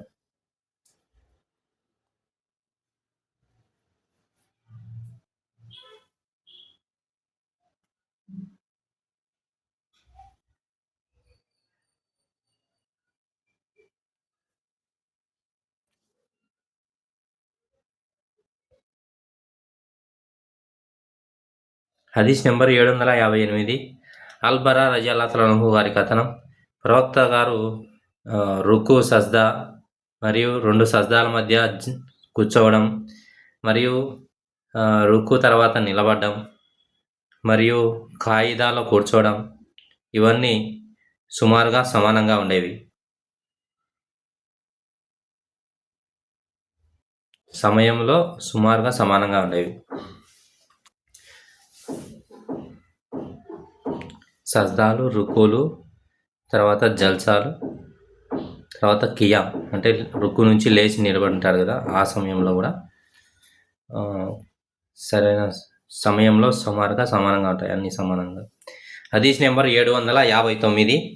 అబూ హురైరా రజల్లాహు గారి కథనం ప్రకారం ఒకసారి ప్రవక్త సల్లల్లాహు అలైహి వసల్లం గారు మసీదులోకి ప్రవేశించినప్పుడు ఒక వ్యక్తి లోపలికి వచ్చి నమాజ్ చేసి ప్రవక్తకు సలాం చేశారు. ప్రవక్త గారు అతని సలాంకు బదులిచ్చి అతనితో వెనక్కి వెళ్ళి మళ్ళీ నమాజ్ చెయ్యి, ఎందుకంటే నువ్వు ఇంకా నమాజ్ చేయలేదు అని అన్నారు. ఆ వ్యక్తి మళ్ళీ నమాజ్ చేసి వెనక్కి వచ్చి ప్రవక్తకు సలాం చేశారు. అప్పుడు ప్రవక్త గారు అతనితో 3 సార్లు వెనక్కి వెళ్ళి నమాజ్ చెయ్యి, ఎందుకంటే నువ్వు ఇంకా నమాజ్ చేయలేదు అని అన్నారు. ఆ వ్యక్తి ఇలా అన్నారు, నిన్ను సత్యంతో పంపిన ఆయన సాక్షిగా అల్లా సాక్షిగా నాకు ఇంతకంటే మంచి ప్రార్థనా పద్ధతి తెలియదు. దయచేసి నాకు ప్రార్థన ఎలా చేయాలో నేర్పండి. ప్రవక్త గారు ఇలా అన్నారు, నువ్వు ప్రార్థన కోసం నిలబడినప్పుడు తక్బీరు చెప్పి ఆ తర్వాత ఖురాన్ నుండి నీకు తెలిసినది పఠించు. ఆ తర్వాత నీకు సౌకర్యంగా అనిపించే వరకు ప్రశాంతంగా వంగు అంటే రుక్కు చేయి. తర్వాత రుక్కు నుండి లేచి నిటారుగా నిలబడు. ఆ తర్వాత నీకు సౌకర్యంగా అనిపించేంత వరకు ప్రశాంతంగా సజ్దా చెయ్యి. ఆ తర్వాత నీ తల పైకెత్తి నీకు సౌకర్యంగా అనిపించే వరకు ప్రశాంతంగా కూర్చో. ఆ తర్వాత సజ్దాలో కూడా నీకు సౌకర్యంగా అనిపించే వరకు ప్రశాంతంగా సజ్దా చెయ్యి. నీ ప్రార్థన మొత్తం ఈ విధంగా చెయ్యి.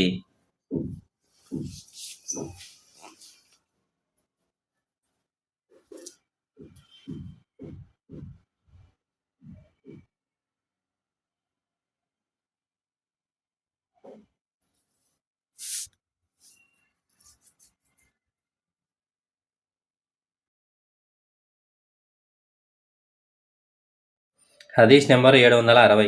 ఆయిషా రజిల్లాహు అన్హా గారి కథనం. ప్రవక్త గారు తన వంగడ రుకులు సజ్దాలులో ఇలా అనేవారు, సుబహానకల్లాహుమ్మ రబ్బనా ఓ బిహమ్దిక అల్లాహుమ్మ అగ్ఫిర్లీ. సుబహానకల్లాహుమ్మ రబ్బనా ఓ బిహమ్దిక అల్లాహుమ్మ అగ్ఫిర్లీ. సుబహానకల్లాహుమ్మ రబ్బనా ఓ బిహమ్దిక అల్లాహుమ్మ అగ్ఫిర్లీ.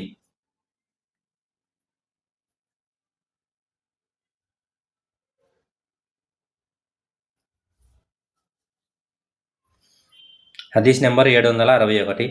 అబూ హురైరా రజియల్లాహు అన్హు గారి కథనం ప్రకారం ప్రవక్త సల్లల్లాహు అలైహి వసల్లం గారు సమీ అల్లాహు లిమన్ హమీద అని పలికినప్పుడు ఆయన రబ్బనా లకల్ హమ్ద్ అని పలికేవారు.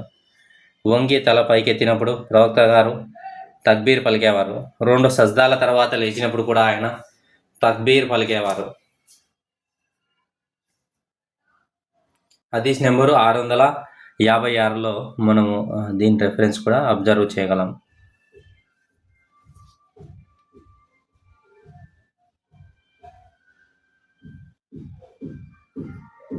హదీస్ నెంబర్ 762.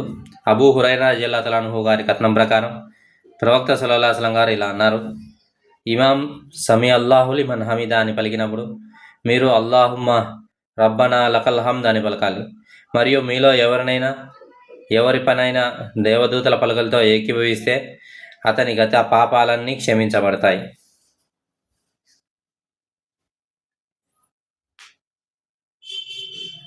హదీస్ నెంబర్ 763. అనస్ రజియల్లాహు అన్హు గారి కథనం ప్రకారం మగ్రిబ్ మరియు ఫజర్ నమాజులలో కునూత్ పఠించేవారు.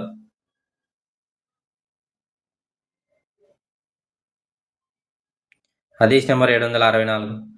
రిఫా బిన్ రాఫీ అజ్-జురాఖీ రజియల్లాహు అన్హు గారి కథనం ప్రకారం ఒకరోజు మేము ప్రవక్త సల్లల్లాహు అలైహి వసల్లం గారి వెనక నమాజ్ చేస్తున్నాం. ఆయన నమస్కరించి తల పైకెత్తి సమీ అల్లాహు లిమన్ హమీదా అని పలికారు. ఆయన వెనుక ఉన్న ఒక వ్యక్తి రబ్బనా లకల్ హమ్దన్ కషీరన్ తయ్యిబన్ ముబారకన్ ఫీహి అని పలికారు. ప్రవక్త సల్లల్లాహు అలైహి వసల్లం గారు నమాజ్ పూర్తి చేసిన తర్వాత ఈ మాటలు ఎవరు పలికారు అని అడిగారు. ఆ వ్యక్తి నేనే అని జవాబిచ్చారు. ప్రవక్త సల్లల్లాహు అలైహి వసల్లం గారు దీనిని మొదట రాయడానికి 30 మంది పైగా దేవదూతలు పోటీ పడడం నేను చూశాను అని అన్నారు. ప్రవక్త సల్లల్లాహు అలైహి వసల్లం గారు నమస్కరించి లేచి తన వెన్నముకలో వెన్నపూసలన్నీ సహజ స్థితికి వచ్చేంత వరకు నిటారుగా నిలబడ్డారు.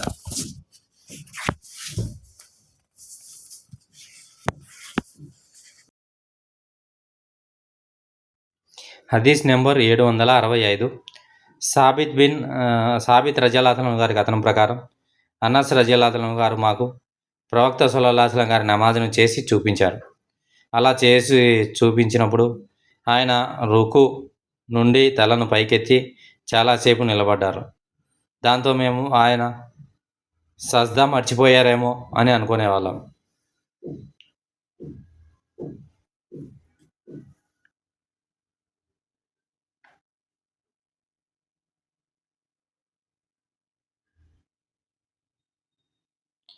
హదీస్ నెంబర్ 766. అల్ బర్రా రజియల్లాహు అన్హు గారి కథనం ప్రకారం ప్రవక్త గారి రుకు మరియు సజ్దాలు, రుకు తర్వాత నిలబడే సమయం మరియు 2 సాష్టాంగ నమస్కారాల మధ్య విరామం, సమాన వ్యవధిలో ఉండేవి. రుకు, సజ్దా, జల్సా మరియు ఖాయిదా అన్నీ సమాన వ్యవధిలో ఉండేవి. హదీస్ నెంబర్ 767. అయ్యూబ్ రజల్లాహు అన్హు గారి కథనం ప్రకారం అబూ కిలాబా రజల్లాహు అన్హు గారు ఇలా అన్నారు: విధిగా చేయవలసిన నమాజులు కాకుండా ఇతర సమయాలలో మాలిక్ బిన్ హువైరిస్ మాకు ప్రవక్త సల్లల్లాహు అలైహి వసల్లం గారి నమాజును చేసి చూపించేవారు. కాబట్టి ఆయన నమాజ్ కోసం నిలబడి ఒక పరిపూర్ణమైన ఖియాం చేసి ఆపై వంగి పరిపూర్ణంగా నమస్కరించారు. ఆ తర్వాత ఆయన తన తల పైకెత్తి కొంతసేపు నిటారుగా నిలబడ్డారు. అబూ కిలాబా రజల్లాహు అన్హు ఇంకా ఇలా అన్నారు: ఆ ప్రదర్శనలో మాలిక్ బిన్ హువైరిస్ మా ఈ షేక్ అబూ యజీద్ లాగా నమాజ్ చేశారు. అబూ యజీద్ రెండవ సజ్దాలోని తల పైకెత్తి లేవడానికి ముందు కొద్దిసేపు కూర్చునేవారు.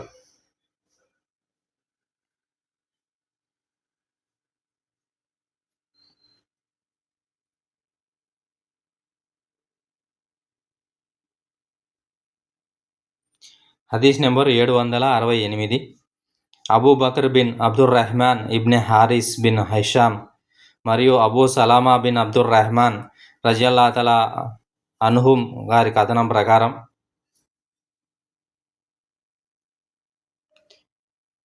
అబూ హురైరా రంజాన్ మాసంలో లేదా ఇతర మాసాలలో తప్పనిసరి మరియు ఐచ్ఛికమైన అన్ని నమాజులలో తక్బీరు చెప్పేవారు. ఆయన నమాజ్ కోసం నిలబడినప్పుడు మరియు రుకు చేసినప్పుడు తక్బీర్ చెప్పేవారు. ఆ తర్వాత సమీ అల్లాహు లిమన్ హమీదా అని మరియు సజ్దా చేయడానికి ముందు రబ్బనా వలకల్ హమ్ద్ అని చెప్పేవారు. ఆ తర్వాత ఆయన సాష్టాంగ నమస్కారం చేసేటప్పుడు మరియు దాని నుండి తల ఎత్తేటప్పుడు తక్బీర్ చెప్పేవారు. ఆ తర్వాత సాష్టాంగ నమస్కారం చేసేటప్పుడు మరియు దాని నుండి తల ఎత్తేటప్పుడు మరొకసారి తక్బీర్ చెప్పేవారు. ఆయన రెండవ రకాతు నుండి లేచేటప్పుడు కూడా తక్బీర్ చెప్పేవారు. నమాజ్ పూర్తి అయ్యే వరకు ఆయన ప్రతి రకాతులోనూ అలాగే చేసేవారు. నమాజ్ పూర్తయ్యాక ఆయన ఇలా అనేవారు: ఎవరి చేతుల్లో నా ఆత్మ ఉందో ఆయన సాక్షి, నిస్సందేహంగా నా నమాజ్ మీ నమాజ్ కన్నా అల్లాహ్ ప్రవక్త నమాజుకు చాలా దగ్గరగా ఉంది. మరియు ఆయన ఈ లోకాన్ని విడిచి వెళ్ళే ముందు ఇదే నమాజ్ చేశారు. ఆయన ఈ లోకాన్ని విడిచి వెళ్ళే వరకు ఇదే నమాజ్ చేశారు. మరియు అబూ హురైరా రజియల్లాహు అన్హు గారు ఇలా అన్నారు: ప్రవక్త సల్లల్లాహు అలైహి వసల్లం గారు నమస్కరించి తల ఎత్తినప్పుడు సమీ అల్లాహు లిమన్ హమీదా, రబ్బనా లకల్ హమ్ద్ అనేవారు. ఆయన కొందరు వ్యక్తుల పేర్లను ప్రస్తావిస్తూ వారి కోసం అల్లాహ్ను ప్రార్థించేవారు. ఓ అల్లాహ్, అల్ వలీద్ బిన్ అల్ వలీద్, సలామా బిన్ హిషామ్, అయ్యాస్ బిన్ అబీ రబియా మరియు విశ్వాసుల భక్తులలోని బలహీనులను నిస్సహాయులను రక్షించు.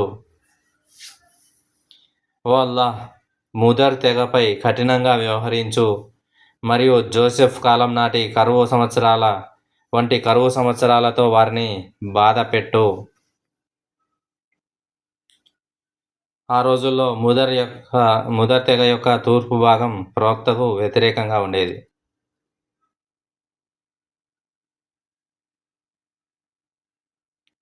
హదీస్ నెంబర్ 769. అనస్ బిన్ మాలిక్ రజియల్లాహు అన్హు గారి కథనం. ప్రవక్త సల్లల్లాహు అలైహి వసల్లం గారు గుర్రం మీద నుండి పడిపోవడంతో ఆయన కుడివైపు గాయమైంది. మేము ఆయన ఆరోగ్యం గురించి విచారించడానికి వెళ్ళాం. ఇంతలో నమాజ్ సమయం అయింది. ఆయన కూర్చొని నమాజ్కు నాయకత్వం వహించారు మరియు మేము కూడా కూర్చొని నమాజ్ చేశాం. నమాజ్ పూర్తయ్యాక ఇలా అన్నారు: ఇమామును అనుసరించాలి. ఆయన తక్బీర్ చెప్పినప్పుడు మీరు కూడా చెప్పండి. ఆయన రుకు చేసినప్పుడు మీరు రుకు చేయండి. ఆయన లేచినప్పుడు మీరు కూడా లేవండి. ఆయన సమీ అల్లాహు లిమన్ హమీదా చెప్పినప్పుడు రబ్బనా లకల్ హమ్ద్ అని చెప్పండి. మరియు ఆయన సాష్టాంగ నమస్కారం చేసినప్పుడు మీరు కూడా చేయండి. అబూ సుఫియాన్ రజియల్లాహు అన్హు గారు ఇదే విషయాన్ని మామార్ నుండి ఉల్లేఖించారు. ఇబ్నె జురైజ్ రజల్లాహు ఆయన ప్రవక్త సల్లల్లాహు అలైహి వసల్లం గారి కుడికాలు గాయపడిందని చెప్పారు.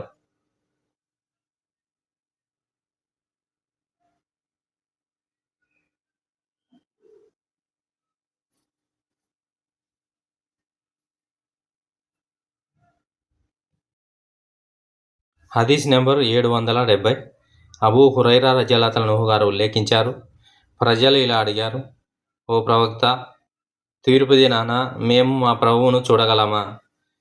ఆయన ఇలా సమాధానమిచ్చారు, మేఘాలు లేని స్పష్టమైన రాత్రిలో నిండు చంద్రుణ్ణి చూడడంలో మీకేమైనా సందేహం ఉందా? వారు ఇలా బదిలిచ్చారు, లేదు. ఓ ప్రవక్త, ఆయన ఇలా అన్నారు, మేఘాలు లేనప్పుడు సూర్యుడిని చూడడంలో మీకేమైనా సందేహం ఉందా? వారు లేదు అని సమాధానం ఇచ్చారు. ఆయన ఇలా అన్నారు, మీరు అల్లాహను సరిగ్గా అదేవిధంగా చూడగలరు.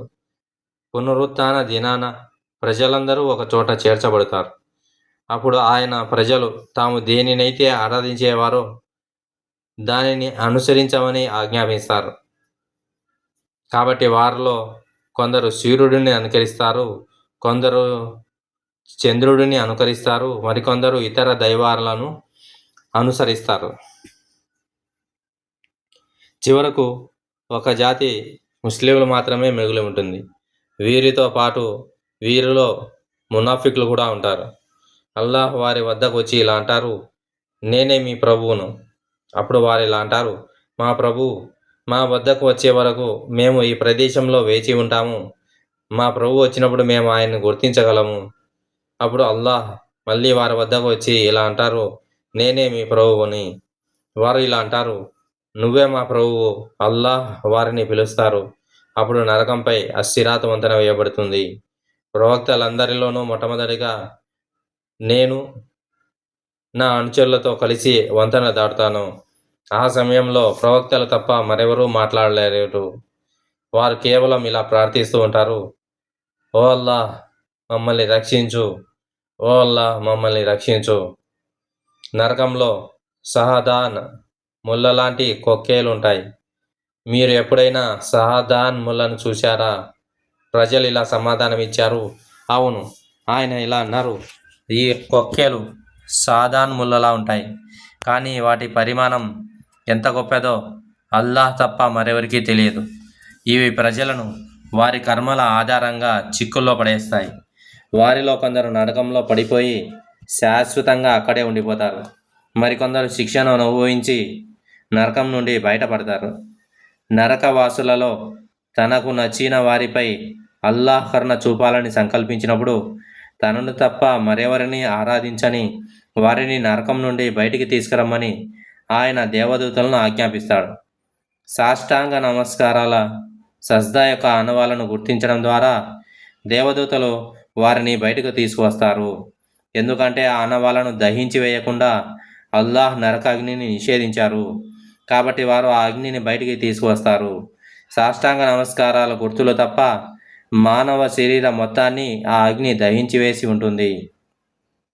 ఆ సమయంలో వారు కేవలం అస్థిపంజరాల రూపంలో అగ్ని నుండి బయటికి వస్తారు. వారిపై జలజీవం చల్లబడుతుంది. ఫలితంగా ప్రవహించే నీటి ఒడ్డున మొలిచే విత్తనాల వలె వారు తిరిగి ఎదుగుతారు.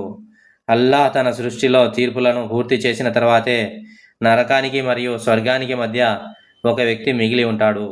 నరకవాసుల్లో స్వర్గంలోకి ప్రవేశించే చివరి వ్యక్తి అతడే అవుతాడు. అతను నరకం వైపు ముఖం చేసి ఇలా అంటాడు, ఓ అల్లాహ్, నా ముఖాన్ని ఈ అగ్ని నుండి పక్కకు తిప్పము. ఎందుకంటే దీని గాలి వేడి నన్ను ఎండబెట్టింది, దీనిని ఆవిరి నన్ను కాల్చివేసింది. అల్లాహ్ అతన్ని ఇలా అడుగుతారు, ఈ అనుగ్రహం నీకు లభించినట్లయితే నువ్వు ఇంకా ఏమైనా అడుగుతావా? అతను ఇలా అంటారు, లేదు, నీ గౌరవం సాక్షిగా. మరియు అతను తన ప్రభువుకు తాను ఇవ్వదలిచిన వాగ్దానాలను ఒడంబడికలను సమర్పిస్తారు. అప్పుడు అల్లాహ్ అతని ముఖాన్ని ఆ అగ్ని నుండి పక్కకు తిప్పుతారు. అతను స్వర్గం వైపు తిరిగి దాని మనోహరత్వాన్ని చూసినప్పుడు అల్లాహ్ ఎంతసేపు కోరుకుంటే అంతసేపు మౌనంగా ఉండిపోతాడు. ఆ తర్వాత అతను ఇలా అంటారు, ఓ నా ప్రభు, నన్ను స్వర్గద్వారం వద్దకు వెళ్ళనివ్వు. అల్లాహ్ అతనిని ఇలా అడుగుతారు, నువ్వు మొదట కోరిన దానికంటే మరేమీ అడగనని నువ్వు వాగ్దానాలు చేసి ఒడంబడికలు చేసుకోలేదా? అతను ఇలా అంటారు, ఓ నా ప్రభు, నీ దృష్టిలో నన్ను అత్యంత దీనునిగా చేయకు అని అతను అంటారు. అప్పుడు అల్లాహ్ ఇలా అంటారు, ఈ అభ్యర్థన మంజూరు చేయబడితే నువ్వు ఇంకేమైనా అడుగుతావా? దానికి అతను, లేదు, నీ శక్తి మీద ఒట్టు, నేను ఇంకేమీ అడగను అని అంటాడు. ఆ తర్వాత అతను తన ప్రభువుకు ఆయన కోరిన వాగ్దానాలు మరియు ఒడంబడికలను ఇస్తారు.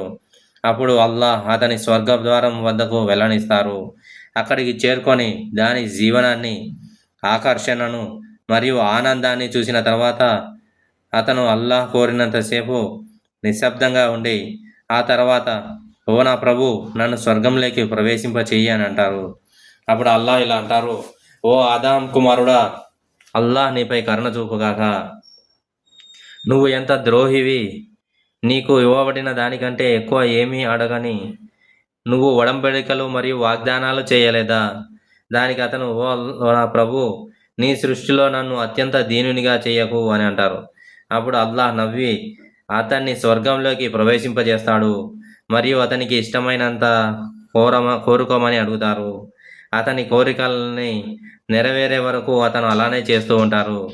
అప్పుడు అల్లాహ్ ఫలానా ఫలానా వాటిని ఇంకా ఎక్కువగా కోరుకో అని చెబుతాడు. అల్లాహ్ అతనికి గుర్తు చేస్తారు మరియు అతని కోరికలు, ఆకాంక్షలన్నీ నెరవేరినప్పుడు అల్లాహ్ ఇలా చెబుతారు, ఇదంతా నీకు ఇవ్వబడింది మరియు దానికి అదనంగా అంత్య పరిమాణంలో కూడా. అబూ సయీద్ అల్ ఖుద్రీ రజియల్లాహు అన్హు అబూ హురైరా రజియల్లాహు అన్హుతో ఇలా అన్నారు, ప్రవక్త సల్లల్లాహు అలైహి వసల్లం గారు ఇలా అన్నారు, అల్లాహ్ ప్రవక్త ఇలా అన్నారు, అది నీకోసం మరియు దాని లాంటిది 10 రెట్లు ఎక్కువ. అబూ హురైరా రజియల్లాహు అన్హు గారు ఇలా అన్నారు, ప్రవక్త సల్లల్లాహు అలైహి వసల్లం నుండి ఇదంతా నీకు ఇవ్వబడింది మరియు దానికి అంతే పరిమాణంలో ఎక్కువ అనే మాట తప్ప నాకేది గుర్తులేదు. అబూ షహద్ రజియల్లాహు అన్హు గారు ఇలా అన్నారు, ఆయన అది నీకోసం మరియు దాని లాంటిది 10 రెట్లు ఎక్కువ అని చెప్పడం నేను విన్నాను.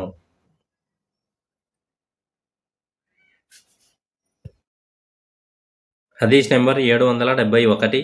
అబ్దుల్లా బిన్ మాలిక్ బిన్ బుహైనా రజల్లాహు అన్హు గారి కథనం. ప్రవక్త సల్లల్లాహు అలైహి వసల్లం గారు నమాజ్ చేసేటప్పుడు తన చేతులను శరీరానికి దూరంగా ఉంచుకునేవారు. దానివల్ల ఆయన చెంకల తెల్లదనం కనిపించేది. హదీస్ నెంబర్ 772. అబూ వైల్ రజల్లాహు అన్హు గారి కథనం. అబూ హుదైఫా రజల్లాహు అన్హు గారు ఇలా అన్నారు, ఒక వ్యక్తి రుకు మరియు సజ్దా సరిగ్గా చేయకపోవడం నేను చూశాను. అతను నమాజ్ పూర్తి చేసినప్పుడు నువ్వు నమాజ్ చెయ్యలేదు అని నేను అతనితో చెప్పాను. హుదైఫా రజియల్లాహు అన్హు గారు, ఆ వ్యక్తితో, ఒకవేళ నువ్వు మరణించి ఉంటే ప్రవక్త సల్లల్లాహు అలైహి వసల్లం గారి హదీస్ కాకుండా వేరొక హదీస్ మీద మరణించి ఉండేవాడివి అని కూడా అన్నారని నేను భావిస్తున్నాను.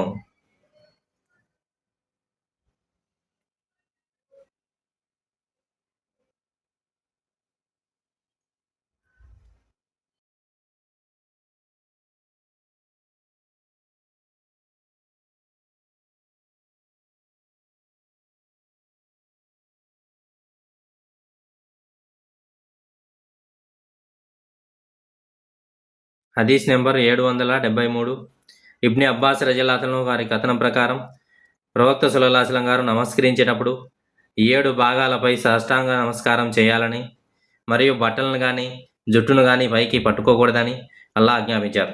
ఆ వాళ్ళు ఏమంటే నుదురు, 2 చేతులు, 2 మోకాళ్ళు మరియు 2 పాదాల వేళ్ళు.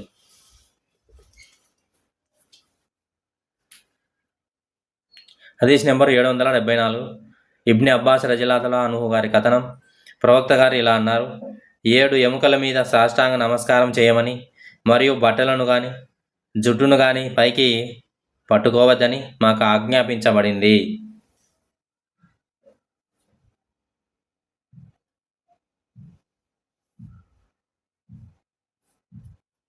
హదీస్ నెంబర్ 775. అల్ బరా బిన్ అజీబ్ రజియల్లాహు అన్హు గారి కథనం ప్రకారం మేము ప్రవక్త గారి వెనుక నమాజ్ చేసేవాళ్ళం. ఆయన సమీ అల్లాహు లిమన్ హమిదా అని అన్నప్పుడు ప్రవక్త గారు తమ నుదిటిని నేలపై ఆనించి, మాలో ఎవరు సాష్టాంగ నమస్కారం చేయడానికి తమ వీపును పంచేవారు కాదు.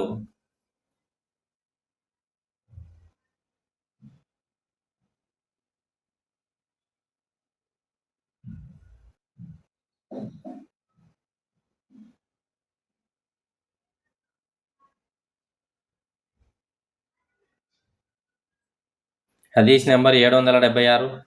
ఇబ్ని అబ్బాస్ రజియల్లాహు గారి కథనం ప్రకారం ప్రవక్త సల్లల్లాహు అలైహి వసల్లం గారు ఇలా అన్నారు: 7 ఎముకల మీద సాష్టాంగ నమస్కారం చేయమని నాకు ఆజ్ఞాపించబడింది. అనగా నుదిటితో పాటు ముక్కు కొన, 2 చేతులు, 2 మోకాళ్ళు మరియు 2 పాదాల వేళ్ళ మీద, మరియు బట్టలను కానీ జుట్టును కానీ ముడివేయకూడదు.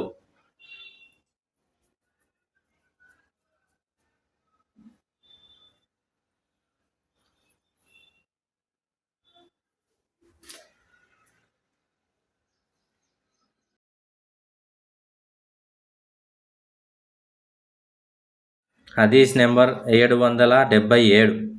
అబూ సలామా రజియల్లాహు అన్హు గారి కథనం ప్రకారం ఒకసారి నేను అబూ సయీద్ అల్ ఖుద్రీ వద్దకు వెళ్ళి, మాతో పాటు ఖర్జూరపు చెట్ల వద్దకు మాట్లాడడానికి రావా అని అడిగాను. అప్పుడు అబూ సయీద్ బయటికి వెళ్ళగా నేను అతనిని ఖద్ర్ రాత్రి ప్రవక్త సల్లల్లాహు అలైహి వసల్లం నుండి నువ్వు ఏమి విన్నావో మాకు చెప్పు అని అడిగాను. అబూ సయీద్ రజియల్లాహు అన్హు గారు ఇలా సమాధానం ఇచ్చారు: ఒకసారి అల్లాహ్ ప్రవక్త రమజాన్ మాసంలోని మొదటి 10 రోజులలో ఎతికాఫ్ చేశారు, మరియు మేము కూడా ఆయనతో పాటు అలాగే చేశాము. జిబ్రాయిల్ ఆయన వద్దకు వచ్చి, మీరు వెతుకుతున్న రాత్రి మీ ముందే ఉంది అని చెప్పారు. కాబట్టి ప్రవక్త సల్లల్లాహు అలైహి వసల్లం గారు రంజాన్ మాసంలోని రెండవ 10 రోజులలో ఎతికాఫ్ చేశారు, మరియు మేము కూడా ఆయనతో పాటు ఎతికాఫ్ చేశాము. జిబ్రాయిల్ అలైహిస్సలాం ఆయన వద్దకు వచ్చి, మీరు వెతుకుతున్న రాత్రి మీ ముందు ఉంది అని చెప్పారు. రంజాన్ 20వ తేదీ ఉదయం ప్రవక్త సల్లల్లాహు అలైహి వసల్లం గారు ఒక ఉపన్యాసం ఇస్తూ ఇలా అన్నారు: నాతో పాటు ఇతికాఫ్ చేసిన వారెవరైనా దానిని కొనసాగించాలి. నాకు ఖద్ర్ రాత్రి చూపబడింది, కానీ దాని తేదీని నేను మర్చిపోయాను. అయితే అది చివరి 10 రాత్రుల్లోని బేసి సంఖ్య రాత్రుల్లో ఉంటుంది. నేను బురద మరియు నీటిలో సాష్టాంగ నమస్కారం చేస్తున్నట్లు నా కలలో చూశాను. ఆ రోజుల్లో మసీదు పైకప్పు ఖర్జూరపు చెట్ల కొమ్మలతో చేయబడింది. ఆ సమయంలో ఆకాశం నిర్మలంగా ఉంటుంది. ఒక్క మేఘం కూడా కనిపించలేదు. కానీ అకస్మాత్తుగా ఒక మేఘం వచ్చి వర్షం కురిసింది. ప్రవక్త గారు మాకు ప్రార్థన చేయించారు. అప్పుడు నేను కూడా ప్రవక్త సల్లల్లాహు అలైహి వసల్లం గారి నుదుటిపైన, ముక్కుపైన మట్టి ఆనవాళ్ళను చూశాను. కాబట్టి అది ఆ కాల యొక్క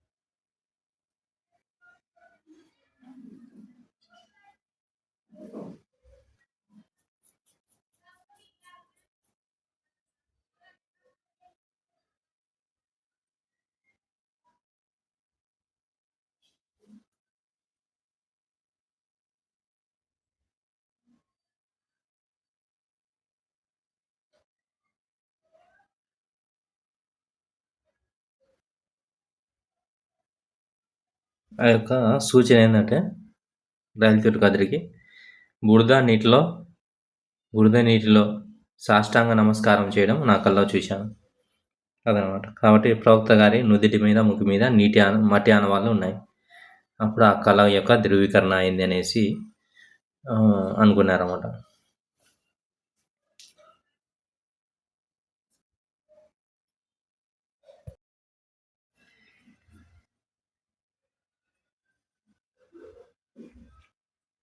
హదీస్ నెంబర్ 778.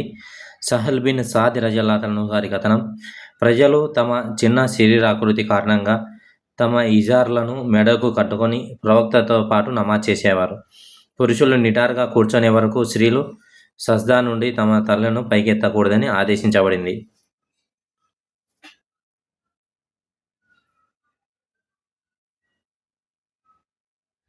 హదీస్ నెంబర్ 779.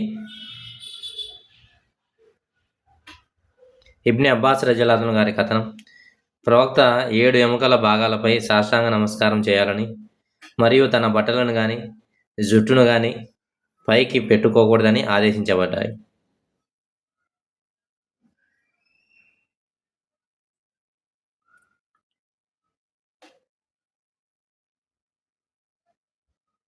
హదీస్ నెంబర్ 780. ఇబ్ని అబ్బాస్ రజల్లాహు గారి కథనం.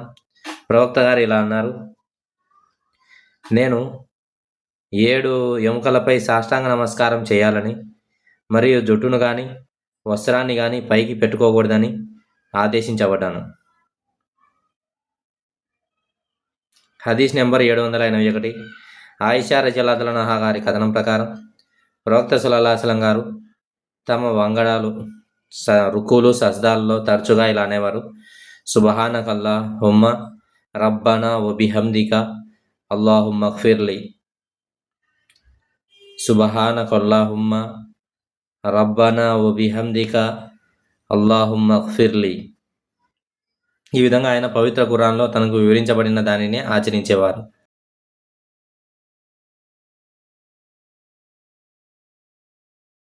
హదీస్ నెంబర్ 782. అబూ కిలాబా రజల్లాహు అన్హు గారి కథనం ప్రకారం ఒకసారి మాలిక్ బిన్ హువైరిజా తన స్నేహితులతో ఇలా అన్నారు: అల్లాహ్ ప్రవక్త సల్లల్లాహు అలైహి వసల్లం గారు తన ప్రార్థనలను ఎలా చేసేవారో నేను మీకు చూపించనా? అది తప్పనిసరి సామూహిక ప్రార్థనల సమయం కాదు. కాబట్టి అతను నమాజు కోసం నిలబడి వంగి తక్బీర్ పలికాడు. తర్వాత తన పైకెత్తి కొంతసేపు నిలబడి ఉన్నారు. ఆపై సాష్టాంగ నమస్కారం చేసి కొంతసేపు తల పైకెత్తి కూర్చున్నాడు. అతను మన షేక్ అమ్ర్ ఇబ్న్ సలామా వలె నమాజ్ చేశారు. అయ్యూబ్ రజల్లాహు గారు ఇలా అన్నారు: తర్వాత వ్యక్తి ప్రజలు చేయడమే నేను చూడని ఒక పని చేసేవారు. అంటే అతను 3వ మరియు 4వ రకాతుల మధ్య కూర్చునేవాడు. మాలిక్ బిన్ హువైరిద్ రజల్లాహు గారు ఇలా అన్నారు: మేము ఇస్లాం స్వీకరించిన తర్వాత ప్రవక్త వద్దకు వచ్చి ఆయనతో పాటు ఉన్నాము. ఆయన మాతో ఇలా అన్నారు: మీరు మీ కుటుంబాల వద్దకు తిరిగి వెళ్ళినప్పుడు ఫలానా సమయంలో ఫలానా నమాజ్ చేయండి, ఫలానా సమయంలో ఫలానా నమాజ్ చేయండి. నమాజ్ సమయం సమీపించినప్పుడు మీలో ఒకరు మాత్రమే నమాజ్ కోసం అజాన్ పలకాలి మరియు మీలో పెద్దవారు నమాజ్కు ఇమామత్ చేయాలి.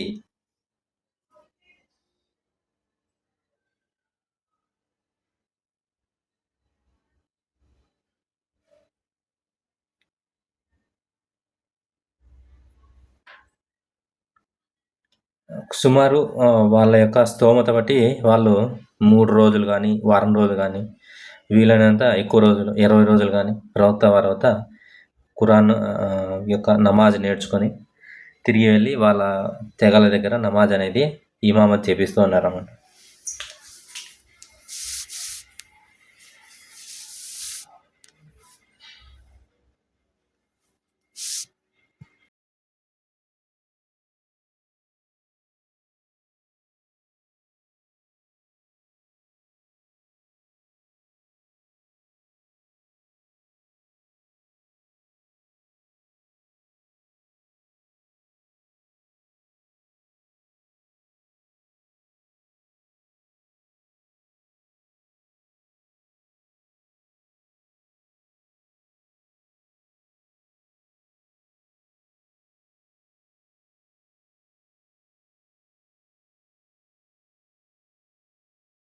హదీస్ నెంబర్ 783. అల్ బరా రజల్లాహు అన్హు గారి కథనం ప్రకారం ప్రవక్త సల్లల్లాహు అలైహి వసల్లం గారు సజ్దాలు చేయడానికి రుకు మరియు 2 సజ్దాల మధ్యలో కూర్చోడానికి తీసుకున్న సమయం దాదాపు సమానంగా ఉండేది. రుకు సజ్దాలు మరియు జల్సాలో కూర్చున్న సమయం దాదాపు సమానంగా ఉండేది. హదీస్ నెంబరు 784. సాబిత్ రజల్లాహు గారి కథనం ప్రకారం అనస్ రజల్లాహు గారు ఇలా అన్నారు: ప్రవక్త సల్లల్లాహు అలైహి వసల్లం గారు మాతో ఎలా నమాజ్ చేయించేవారో మేము చూసినట్లే మీతో కూడా నమాజ్ చేయించడానికి నేను అన్ని విధాలా ప్రయత్నిస్తాను. మీరు చేయడం నేను చూడని ఆ ఒక పనిని అనస్ రజల్లాహు గారు చేసేవారు. ఆయన వంగిన తర్వాత ఎంతసేపు నిలబడేవారంటే ఆయన సజ్దా మర్చిపోయారేమో అని అనుకునేవాళ్ళు. మరియు ఆయన సాష్టాంగ నమస్కారాల మధ్య ఎంతసేపు కూర్చునేవారంటే 2వ సాష్టాంగ నమస్కారాన్ని కూడా మర్చిపోయారేమో అని అనుకునేవారు.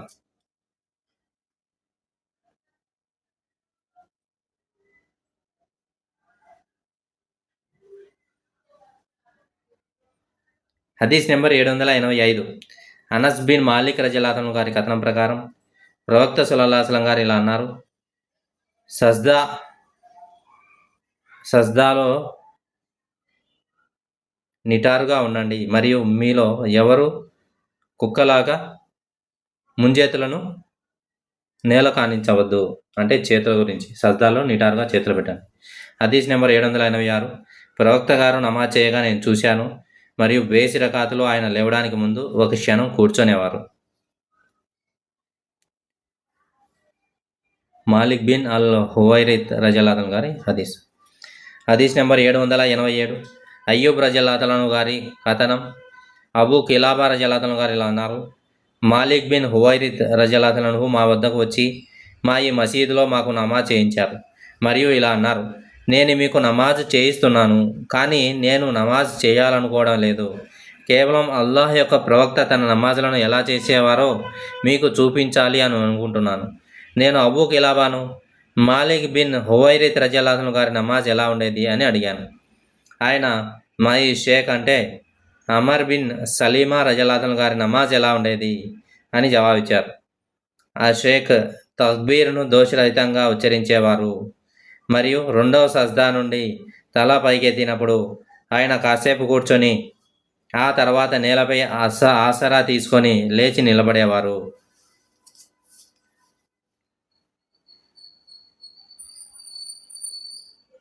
హదీస్ నెంబర్ 788. సయీద్ బిన్ అల్ హారిస్ రజల్లాహు గారి కథనం ప్రకారం అబూ సయీద్ రజల్లాహు గారు మాకు నమాజ్ చేయించారు, మరియు సాష్టాంగ నమస్కారం నుంచి సజ్దా నుండి లేచినప్పుడు, తిరిగి సజ్దా చేసినప్పుడు, మళ్ళీ లేచినప్పుడు, మరియు ఆయన రెండవ రకాతు నుంచి లేచినప్పుడు బిగ్గరగా తక్బీర్ పఠించారు. అబూ సయీద్ రజల్లాహు గారు ఇలా అన్నారు, ప్రవక్త సల్లల్లాహు అలైహి వసల్లం గారు కూడా అలాగే చేయడం నేను చూశాను.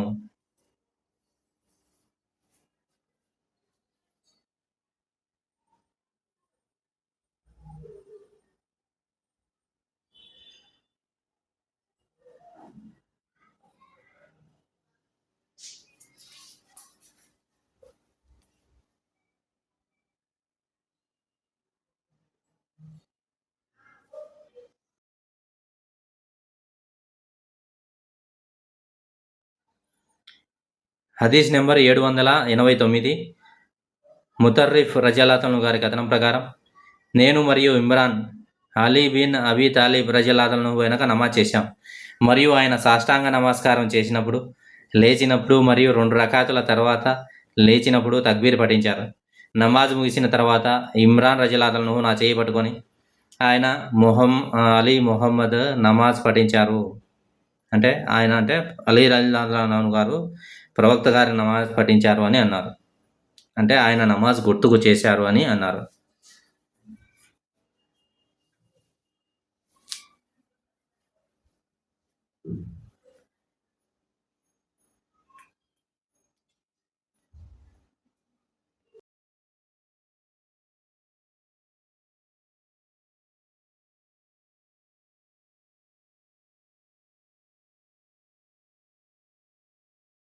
హదీస్ నెంబర్ 790.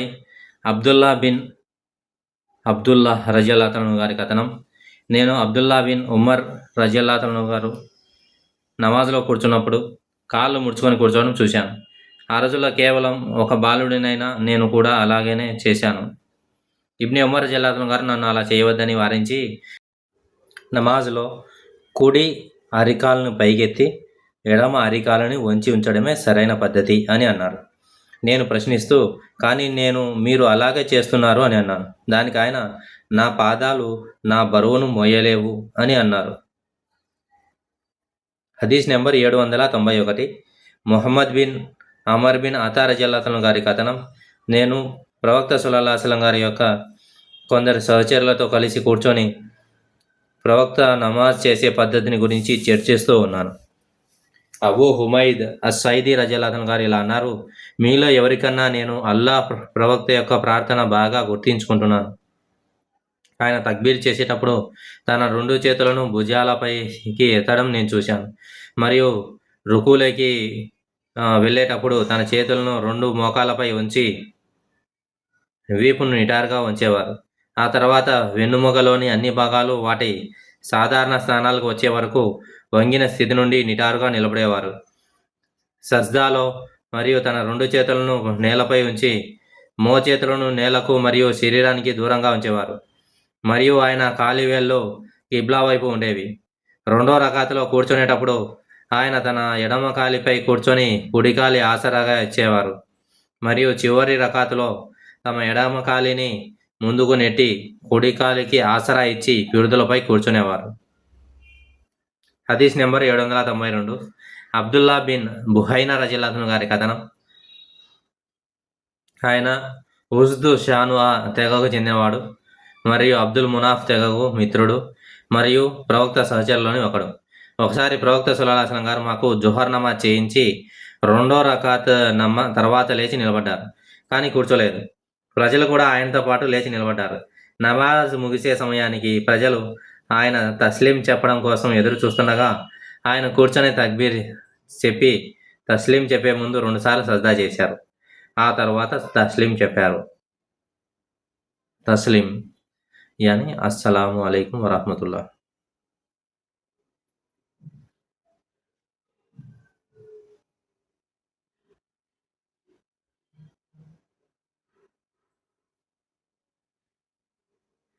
హదీస్ నెంబర్ 793.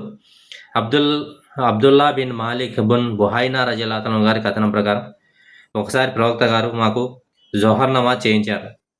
ఆయన తషద్దుద్ కోసం కూర్చోవలసి రాగా 2వ రకాత్ సాష్టాంగ నమాజ్ తర్వాత లేచి నిలబడ్డారు. అందువల్ల నమాజ్ చివరలో ఆయన కూర్చొని 2 సార్లు సజ్దాయ సహు చేశారు. 2 సార్లు సజ్దా చేశారు. సజ్దాయ సహు.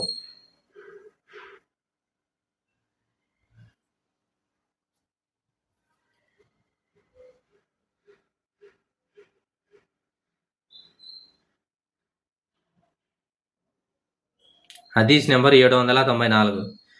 షక్ బిన్ సలామా రజిల్లాహు అన్హు గారి కథనం ప్రకారం అబ్దుల్లా రజిల్లాహు అన్హు గారు ఇలా అన్నారు. మేము ప్రవక్త సల్లల్లాహు అలైహి వసల్లం వెనుక నమాజ్ చేసినప్పుడల్లా గాబ్రియల్, మైకేల్ ఫలానా వారిపై శాంతి కలుగుగాక అని పఠించేవాళ్ళం. ఒకసారి ప్రవక్త సల్లల్లాహు అలైహి వసల్లం గారు మా వైపు తిరిగి చూసి ఇలా అన్నారు. అల్లాహ్ స్వయంగా అస్సలాం మరియు మీలో ఎవరైనా నమాజ్ చేస్తే అతను ఇలా చెప్పాలి.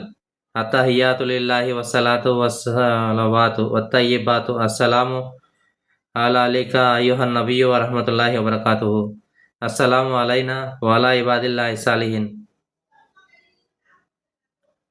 మీపై శాంతి కలుగాక, మాపై మరియు అల్లాహ్ యొక్క నిజమైన సత్ప్రవర్తన గల దాసులపై శాంతి కలుగాక.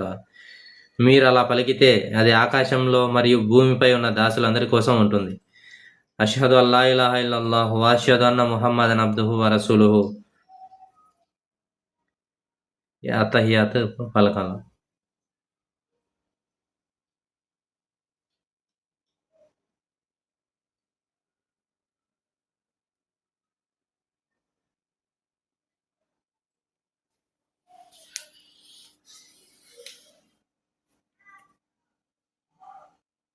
హదీస్ నెంబర్ 795. ఆయిషా రజిల్లాహు అన్హా గారి కథనం ప్రకారం ప్రవక్త గారు నమాజ్లో అల్లాను ఇలా ఆరాధించేవారు. అల్లాహుమ్మా ఇన్నీ అఊదు బిక మిన్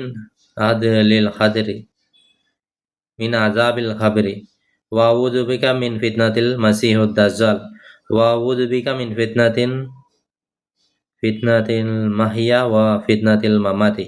అల్లాహుమ్మా ఇన్నీ అఊదు బిక మిన్ అల్ మాతమి వల్ మగరమి. ఓ అల్లా, నేను సమాధి శిక్ష నుండి, మసీహు దజ్జాల్ యొక్క కష్టాల నుండి మరియు జీవితకాల మరణ కష్టాల నుండి నీ శరణు కోరుతున్నాను.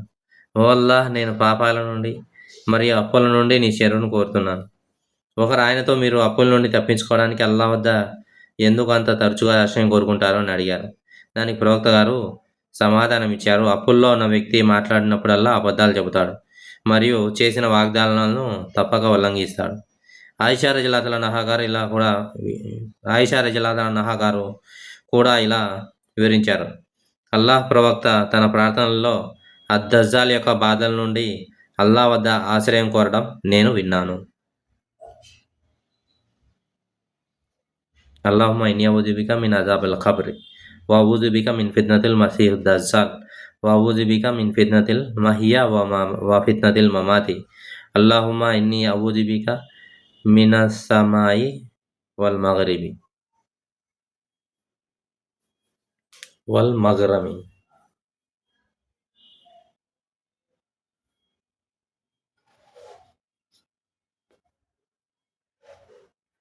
సమీ వల్ మగరమి పాపాలు మరియు అప్పుల నుంచి కాపాడమని అల్లాహ్తో.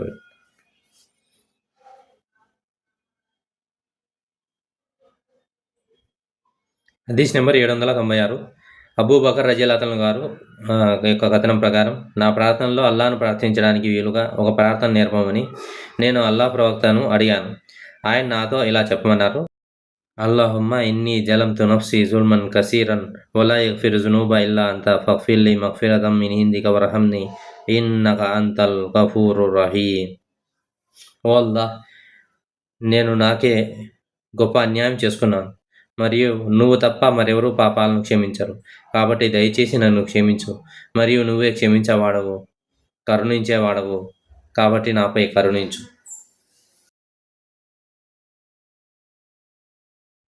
హదీస్ నెంబర్ 797. అబ్దుల్లా రజియల్లాహు గారి కథనం ప్రకారం, ప్రవక్త సల్లల్లాహు అలైహి వసల్లం గారితో కలిసి నమాజ్ చేసేటప్పుడు, అల్లా దాసులపై శాంతి కలుగాక మరియు ఫలానా వారిపై శాంతి కలుగాక అని పలికేవాళ్ళం. అప్పుడు ప్రవక్త సల్లల్లాహు అలైహి వసల్లం గారు ఇలా అన్నారు: అల్లాపై అస్సలాం అని పలకండి, అల్లాపై అస్సలాం అని పలకకండి, ఎందుకంటే ఆయనే స్వయంగా అస్సలాం. కానీ ఇలా పలకండి: అత్తహియాతు లిల్లాహి వస్సలవాతు అత్తయ్యిబాతు అస్సలాము అలైకా అయ్యుహన్ నబియ్యు వరహ్మతుల్లాహి వబరకాతుహు అస్సలాము అలైనా వలా ఇబాదిల్లాహి సాలిహీన్ అష్హదు అల్లా ఇలాహా ఇల్లల్లాహ్ వ అష్హదు అన్న ముహమ్మదన్ అబ్దుహు వ రసూలుహు. ఇలా మీరు పఠిస్తే ఇది స్వర్గంలో లేదా స్వర్గానికి మరియు భూమికి మధ్య ఉన్న దాసులందరి కోసం ఉంటుంది. అప్పుడు మీకు బాగా నచ్చిన ప్రార్థనను ఎంచుకొని దానిని పఠించండి. అల్లాహుమ్మా సల్లి అలా ముహమ్మది వఅలా ఆలి సయ్యదినా ముహమ్మది వబారిక్ వసల్లం. హదీస్ నెంబర్ 794, 95, 96. ఒకసారి మనం చూడగలరు.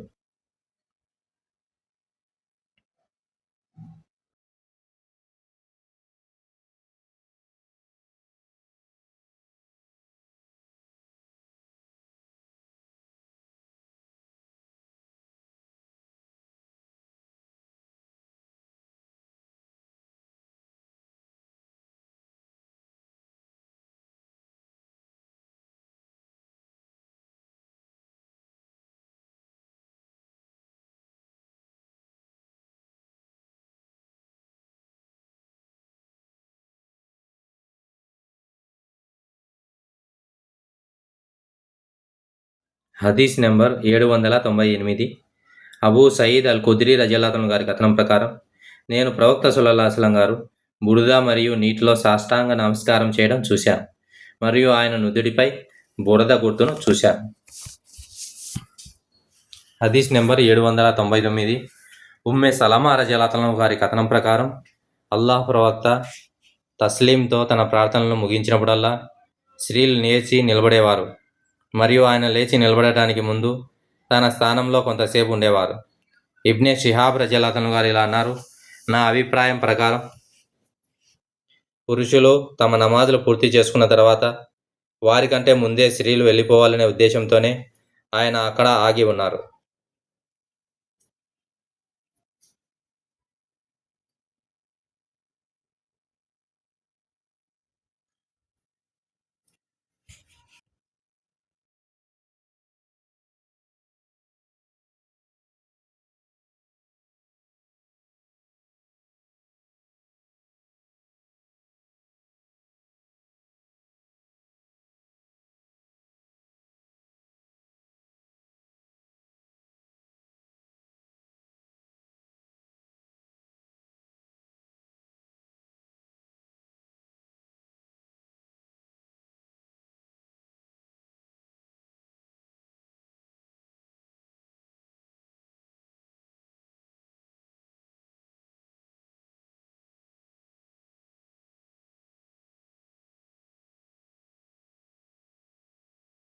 హదీస్ నెంబర్ 800. ఇద్బాన్ బిన్ మాలిక్ రజల్లాహు గారి కథనం. మేము ప్రవక్తతో కలిసి నమాజ్ చేసేవాళ్ళం మరియు ఆయనతో పాటు తస్లీం చేస్తూ మా నమాజ్ను ముగించేవాళ్ళం. హదీస్ నెంబర్ 801. మహ్మూద్ బిన్ ఆర్ రబీ రజల్లాహు గారి కథనం ప్రకారం నాకు అల్లాహ్ ప్రవక్త గుర్తుకు వస్తున్నారు.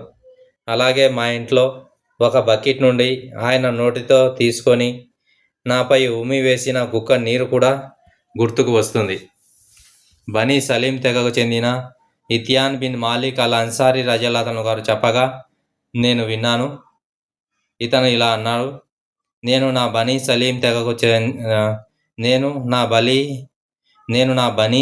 తెగకు నమాజులో ఇమామత్ చేసేవాడిని. ఒకసారి నేను ప్రవక్త సల్లల్లాహు అలైహి వసల్లం వారి వద్దకు వెళ్ళి ఆయనతో ఇలా అన్నాను, నా కంటి చూపు బలహీనంగా ఉంది మరియు కొన్నిసార్లు వర్షపు నీటి వరద నాకు మరియు నా తెగ మసీదుకు మధ్య అడ్డుగా వస్తుంది. మీరు నా ఇంటికి వచ్చి ఏదైనా ఒక చోట నమాజ్ చేస్తే బాగుంటుంది. తద్వారా నేను ఆ స్థలాన్ని నమాజు చేసుకునే ప్రదేశంగా మార్చుకోగలను. ఆయన అల్లాహ్ దయతో నేను అలాగే చేస్తాను అని అన్నారు. మరుసటి రోజు సూర్యుడు బాగా ఉదయించిన తర్వాత అల్లాహ్ ప్రవక్త సల్లల్లాహు అలైహి వసల్లం అబూబకర్తో కలిసి నా ఇంటికి వచ్చి లోపలికి రావడానికి అనుమతి అడిగారు. నేను ఆయనకు అనుమతి ఇచ్చాను. కానీ ఆయన నాతో మీ ఇంట్లో నేను ఎక్కడ నమాజ్ చేయాలని మీరు కోరుకుంటున్నారు అని అడిగే వరకు కూర్చోలేదు. ఇంట్లో ఆయన నమాజ్ చేయవలసిన ఒక స్థలాన్ని నేను చూపించాను. కాబట్టి ఆయన నమాజు కోసం నిలబడ్డారు మరియు మేము ఆయన వెనుక వరుసలో నిలబడ్డాం. ఆయన నమాజ్ను పూర్తి చేశారు. తస్లీం మరియు మేము కూడా అదే విధంగా ఏకకాలంలో చేశాం. హదీస్ నెంబరు 802. అబూ మాబాద్ రజల్లాహు ఇతను విముక్త బానిస గారి కథనం ప్రకారం ఇబ్న్ అబ్బాస్ రజల్లాహు గారు నాతో ఇలా అన్నారు, ప్రవక్త గారి కాలంలో తప్పనిసరి సామూహిక ప్రార్థన తర్వాత అల్లాహ్ స్తోత్రాలను బిగ్గరగా గానం చేయడం ఆనవాయితీగా ఉండేది. ఇబ్న్ అబ్బాస్ రజల్లాహు గారు ఇంకా ఇలా అన్నారు, నేను జిక్రు విన్నప్పుడు తప్పనిసరి సామూహిక ప్రార్థన ముగిసిందని నాకు తెలిసేది.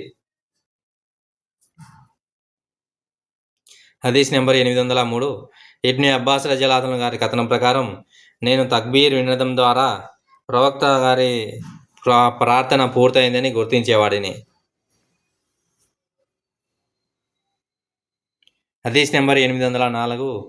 అబూ హురైరా రజల్లాహు గారి కథనం ప్రకారం కొంతమంది పేదవారు ప్రవక్త గారి వద్దకు వచ్చి ఇలా అన్నారు, ధనవంతులు ఉన్నత పదవులను పొందుతారు, శాశ్వతమైన సుఖాన్ని అనుభవిస్తారు మరియు మాలాగే ప్రార్థనలు చేస్తారు, మాలాగే ఉపవాసాలు ఉంటారు.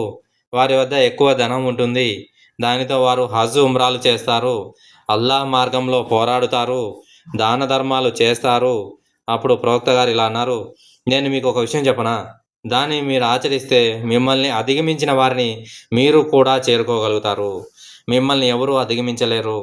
మీలాగే నడుచుకునే వారిని మినహాయిస్తే మీరు నివసించే ప్రజలందరికంటే మీరు ఉత్తములుగా ఉంటారు.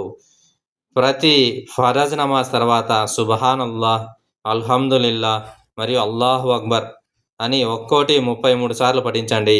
మా మధ్య భిన్నాభిప్రాయాలు వ్యక్తమయ్యాయి మరియు మాలో కొందరు సుబ్హానల్లాహ్ను 33 సార్లు, అల్హమ్దులిల్లాహ్ను 33 సార్లు, అల్లాహు అక్బర్ను 34 సార్లు పఠించాలని అన్నారు. నేను ప్రవక్త సల్లల్లాహు అలైహి వసల్లం వారి వద్దకు వెళ్ళగా ఆయన ఇలా అన్నారు, సుబ్హానల్లాహ్, అల్హమ్దులిల్లాహ్ మరియు అల్లాహు అక్బర్లను అన్నీ కలిపి 33 సార్లు పఠించండి. హదీస్ నెంబర్ 805. అల్ ముగీరా బిన్ షుబా యొక్క గుమస్తా ఒకసారి అల్ ముగీరా అల్ ముహావియాకు సంధించిన ఒక లేఖలో నాకు ఇలా చెప్పించారు. ప్రవక్త సల్లల్లాహు అలైహి వసల్లం గారు ప్రతి విధి నమాజ్ తర్వాత ఇలా అనేవారు, లా ఇలాహ ఇల్లల్లాహు వహదహు లా షరీక లహు లహుల్ ముల్క్ వలహుల్ హమ్దు వహువ అలా కుల్లి షైఇన్ కదీర్. అల్లాహుమ్మ ఇన్ని లిమా అంజల్త ఇలయ్య లిమా మా మనహత వలా యన్ఫహు జల్ జద్ది మిన్ కల్ జద్ది.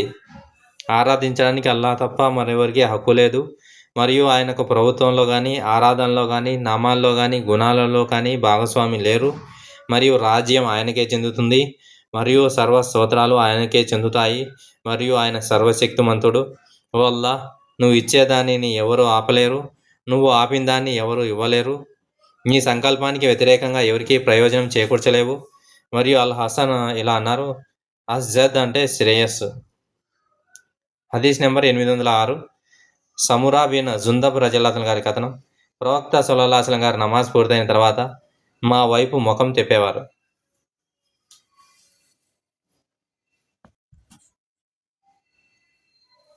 హదీస్ నెంబరు 807. జైద్ బిన్ ఖాలిద్ రజల్లాహు గారు జైద్ బిన్ ఖాలిద్ అల్ జుహానీ గారి కథనం. ఒక వర్షపు రాత్రి తర్వాత హుదైబియాలో ప్రవక్త గారు మాకు ఫజర్ నమాజ్ చేయించారు. నమాజ్ పూర్తయిన తర్వాత ఆయన ప్రజల వైపు ముఖం తిప్పి, మీ ప్రభు ఏమి చెప్పాడో మీకు తెలుసా అని అడిగారు. ప్రజలు అల్లాహ్ మరియు ఆయన ప్రవక్తకే బాగా తెలుసు అని బదిలిచ్చారు. ఆయన అల్లాహ్ ఇలా చెప్పారు, ఈ ఉదయం నా బానిసలలో కొందరు నిజమైన విశ్వాసులలో కొందరు అవిశ్వాసులుగా మారారు. వర్షం అల్లాహ్ యొక్క అనుగ్రహం మరియు కరుణ వలన కురిసిందని చెప్పినవాడు నాపై విశ్వాసం కలిగి ఉన్నవాడు మరియు అతను నక్షత్రాలను అవిశ్వసిస్తాడు. మరియు ఒక నిర్దిష్ట నక్షత్రం కారణంగా వర్షం కురిసిందని చెప్పినవాడు నాపై విశ్వాసం లేకుండా ఆ నక్షత్రాన్ని విశ్వసిస్తారు. అల్లాహు అక్బర్.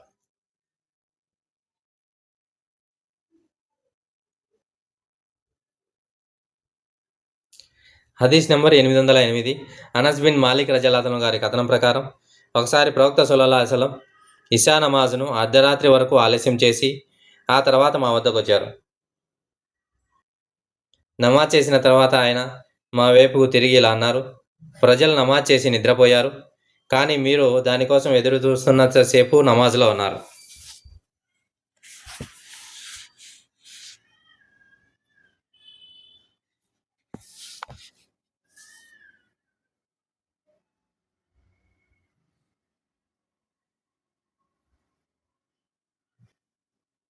దీనికి సంబంధించిన హదీసులు మనం ముందు పుస్తకంలో గమనించగలం.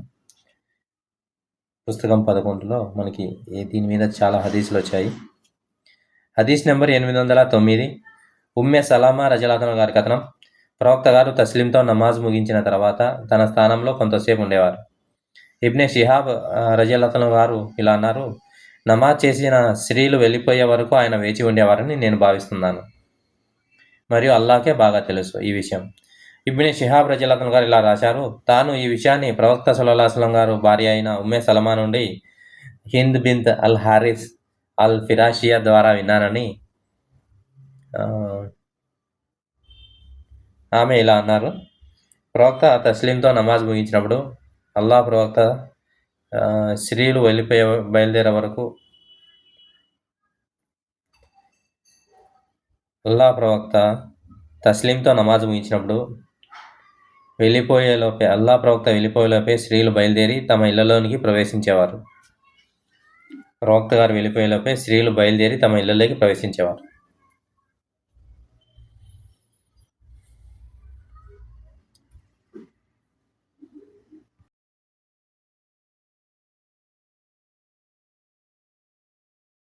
హదీస్ నెంబర్ 810. ఉక్బా రజల్లాహు గారి కథనం. నేను మదీనాలో ప్రవక్త వెనుక అసర్ నమాజ్ చేశాను. తస్లీంతో నమాజ్ ముగించిన తర్వాత ఆయన హడావిడిగా లేచి జనాల వరుసలను దాటుకుంటూ తన భార్యల నివాసాలలో ఒకదానికి వెళ్ళిపోయారు. ఆయన వేగానికి ప్రజలు భయపడ్డారు. ప్రవక్త గారు తిరిగి వచ్చి తన తొందరపాటుకు ప్రజలు ఆశ్చర్యపోవడాన్ని చూసి వారితో ఇలా అన్నారు, నా ఇంట్లో పడి ఉన్న ఒక బంగారు నాణెం నాకు గుర్తొచ్చింది. అది అల్లాహ్ ఆరాధన నుండి నా ఏకాగ్రత చెదరగొట్టడం నాకు ఇష్టం లేదు, అందుకే దానిని దానంగా పంచిపెట్టమని ఆజ్ఞాపించాను. అల్లాహు అక్బర్.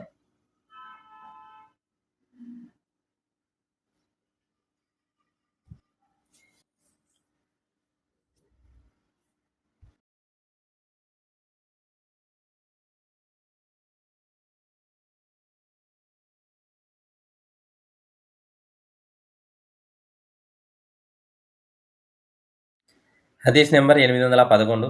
అబ్దుల్లా రజల్లాహు గారి కథనం.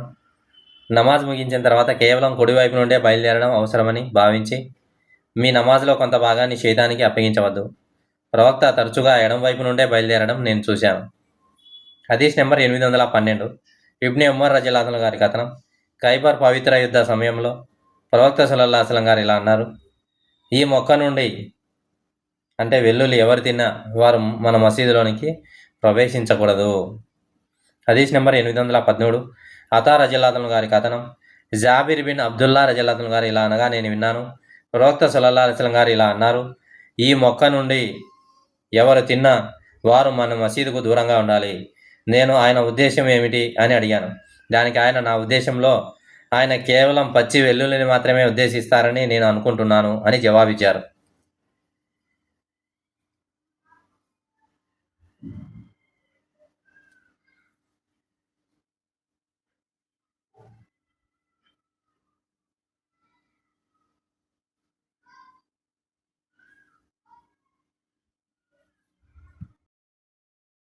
హదీస్ నెంబర్ 814.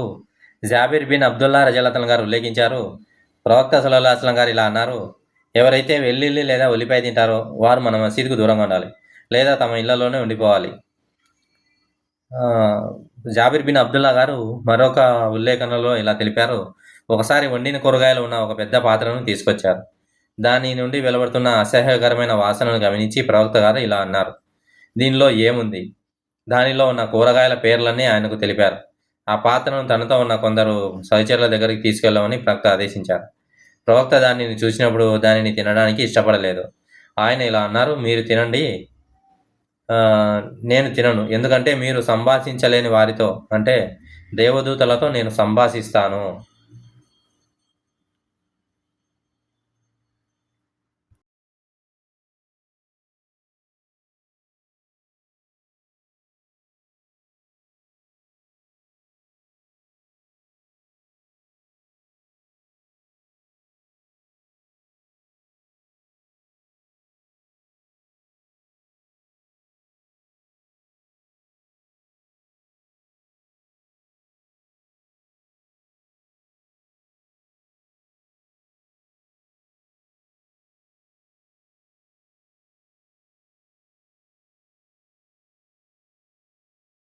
హదీస్ నెంబర్ 815. అబ్దుల్ అజీజ్ రజియల్లాహు గారు ఉల్లేఖించారు. ఒక వ్యక్తి అనస్ రజియల్లాహు గారిని ఇలా అడిగారు: వెల్లుల్లి గురించి ప్రవక్త నుండి మీరు ఏమి విన్నారు? ఆయన ఇలా బదిలిచ్చారు: ప్రవక్త సల్లల్లాహు అలైహి వసల్లం గారు ఇలా అన్నారు: ఈ మొక్కను తిన్న ఎవరైనా సరే మా దగ్గరికి రాకూడదు, అలాగే మాతో కలిసి నమాజ్ చేయకూడదు.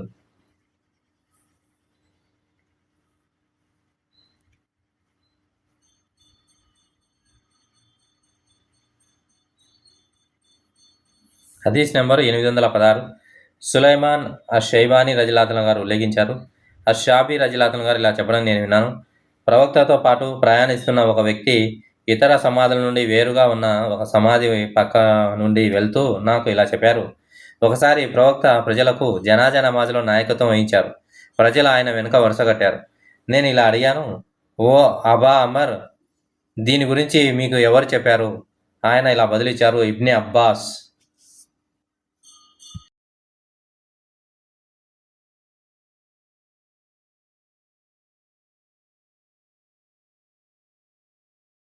హదీస్ నెంబర్ 817.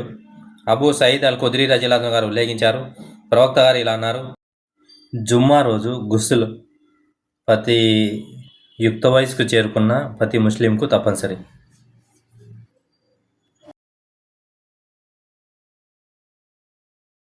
హదీస్ నెంబర్ 818. ఇబ్నే అబ్బాస్ రజియల్లాహు గారు ఉల్లేఖించారు: ఒక రాత్రి నేను నా మేనత్త మైమూనా రజియల్లాహు గారి ఇంట్లో నిద్రించాను. ప్రవక్త గారు కూడా నిద్రించారు. రాత్రి జాములో ఆయన నమాజ్ కోసం లేచారు. వేలాడుతున్న ఒక తోలు సంచి నుండి నీరు తీసుకొని తేలికపాటి వజూ చేసుకొని అప్పుడు ఆయన నమాజ్ కోసం నిలబడ్డారు. నేను కూడా లేచి ఆయన చేసిన విధంగా వజూ చేసుకొని ఆయనకు ఎడమ వైపున నిలబడ్డాను. ఆయన నన్ను కుడివైపునకు లాగి అల్లాహ్ అనుగ్రహించినంతసేపు నమాజ్ చేశారు. ఆ తర్వాత ఆయన పడుకొని నిద్రించారు. మోజిన్ నమాజ్ పిలిచే వ్యక్తి వచ్చి ఫజర్ నమాజ్ గురించి తెలియజేసేంత వరకు నేను ఆయన శ్వాస శబ్దాలను వింటూనే ఉన్నాను. ఆయన ఆ మోజిన్తో కలిసి నమాజ్ కోసం బయలుదేరారు మరియు వజూను మళ్ళీ చేయకుండానే నమాజ్ చేశారు. హదీస్ ఉపకర్త అయిన సుఫియాన్ గారు ఇలా అన్నారు, మేము అమర్ రజల్లాహుతో కొందరు ఇలా అంటారు, ప్రవక్త కళ్ళు నిద్రిస్తాయి కానీ ఆయన హృదయం ఎప్పుడూ నిద్రించదు అని అడిగాం. దానికి అమర్ రజల్లాహు గారు ఇలా సమాధానం ఇచ్చారు. ఉబై బిన్ ఉమర్ రజల్లాహు గారు ఇలా అన్నారు, ప్రవక్తల కళలు దైవ ప్రేరణలే. ఆ తర్వాత ఆయన ఈ వచనాన్ని పఠించారు. సూరా 37 102 ఆయత్. ఓ కుమారా, నేను కళ్ళలో నిన్ను వధిస్తున్నట్లు చూశాను. హదీస్ నెంబర్ 819. అనస్ బిన్ మాలిక్ రజల్లాహు గారు ఉల్లేఖించారు, నా అమ్మమ్మ ములైక అల్లా ప్రవక్తను భోజనానికి ఆహ్వానించారు. ఆమె ఆ భోజనాన్ని ప్రత్యేకంగా ఆయన కోసమే తయారు చేశారు. ఆయన అందులోండి కొంత తిని ఇలా అన్నారు, లేవండి, నేను మీకు నమాజులో నాయకత్వం వహిస్తాను. నేను విపరీతమైన వినియోగం వల్ల నల్లబడిపోయిన ఒక చేపని తెచ్చి దానిపై నీరు చల్లాను. అల్లాహ్ ప్రవక్త, చాప అంటే అది మనం కింద వేసుకునే మ్యాట్. అల్లాహ్ ప్రవక్త దానిపై నిలబడి 2 రకాతులు నమాజ్ చేశారు. ఆ అనాథ బాలుడు నాతో పాటు మొదటి వరుసలో నిలబడ్డారు. ఆ వృద్ధురాలు మా వెనుక నిలబడ్డారు నమాజ్లో. హదీస్ నెంబర్ 820. ఒకసారి నేను ఆడగాడిదపై స్వారీ చేస్తూ వచ్చాను.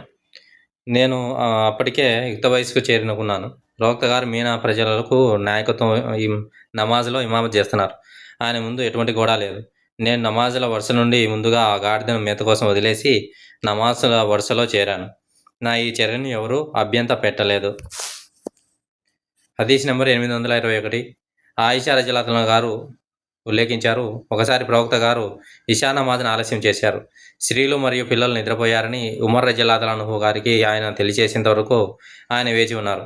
అప్పుడు ప్రవక్త గారు బయటకు వచ్చి ఇలా అన్నారు, భూమిపై నివసించే వారిలో మీరు తప్ప మరెవరూ ఈ నమాజ్ను ఆచరించలేదు. ఆ రోజుల్లో మదీనా వాసులు తప్ప మరెవరూ నమాజ్ చేసేవారు కాదు.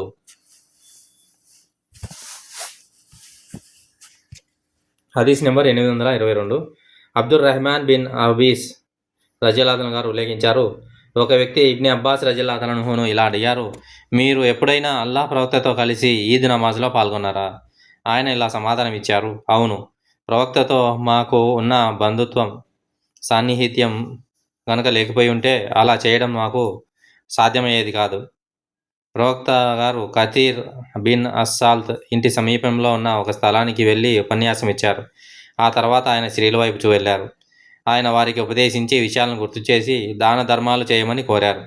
అప్పుడు ఒక స్త్రీ తన చేతి మెడ దగ్గరకు తీసుకెళ్లి తన హారాన్ని తీసి బిలాల్ రజల్లాహు గారి వస్త్రంలో ఉంచింది.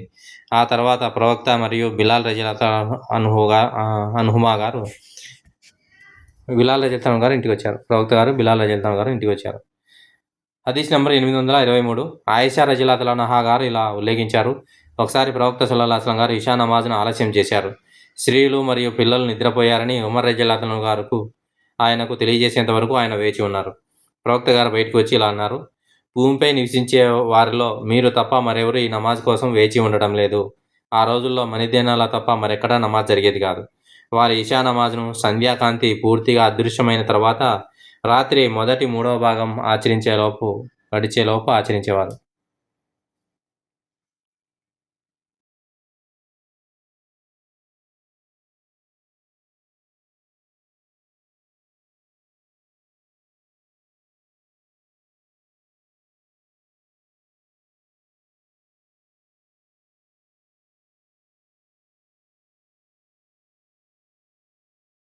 హదీస్ నెంబర్ 824. ఇబ్ని ఉమర్ రజల్లాహు గారు ఉల్లేఖించారు, ప్రవక్త సల్లల్లాహు అలైహి వసల్లం గారు ఇలా అన్నారు, మీ స్త్రీలు రాత్రివేళ మసీదుకి వెళ్ళడానికి అనుమతి కోరితే వారికి అనుమతి ఇవ్వండి. హదీస్ నెంబరు 824. ఇబ్ని ఉమర్ రజల్లాహు గారి కథనం ప్రకారం ప్రవక్త గారు ఇలా అన్నారు, మీ స్త్రీలు రాత్రిపూట మసీదు వెళ్ళడానికి అనుమతి అడిగితే వారికి అనుమతి ఇవ్వండి. స్త్రీలు అనుమతి కోరితే వాళ్ళకి అనుమతి ఇవ్వాలి. హదీస్ నెంబర్ 825. ఉమ్మే సలమా ప్రవక్త గారి భార్య వారి కథనం ప్రకారం అల్లాహ్ ప్రవక్త గారి కాలంలో స్త్రీలు తస్లీంతో తమ విధి నమాజ్ను ముగించిన తర్వాత లేచేవారు. ప్రవక్త గారు పురుషులు అల్లాహ్ తలిచినంతసేపు వారి స్థానాల్లోనే ఉండేవారు. ప్రవక్త గారు లేచినప్పుడు పురుషులు కూడా లేచేవారు.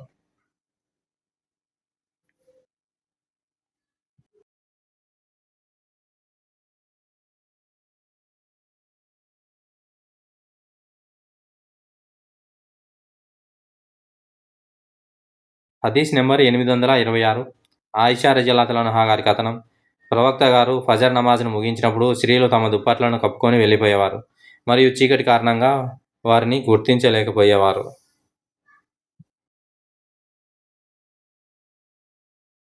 హదీస్ నెంబర్ 827. అబ్దుల్లా బిన్ అబీ ఖతాదా అల్ అన్సారీ రజియల్లాహు అన్హు గారి కథనం ప్రకారం, మా నాన్నగారు ఇలా అన్నారు, అల్లా ప్రవక్త సల్లల్లాహు అలైహి వసల్లం గారు ఇలా అన్నారు, నేను నమాజుకు నిలబడినప్పుడల్లా దాన్ని పొడిగించాలని అనుకుంటాను, కానీ ఒక బిడ్డ ఏడుపు వినగానే దాని తల్లిని ఇబ్బంది పెట్టడం ఇష్టం లేక దానిని కుదించేస్తాను.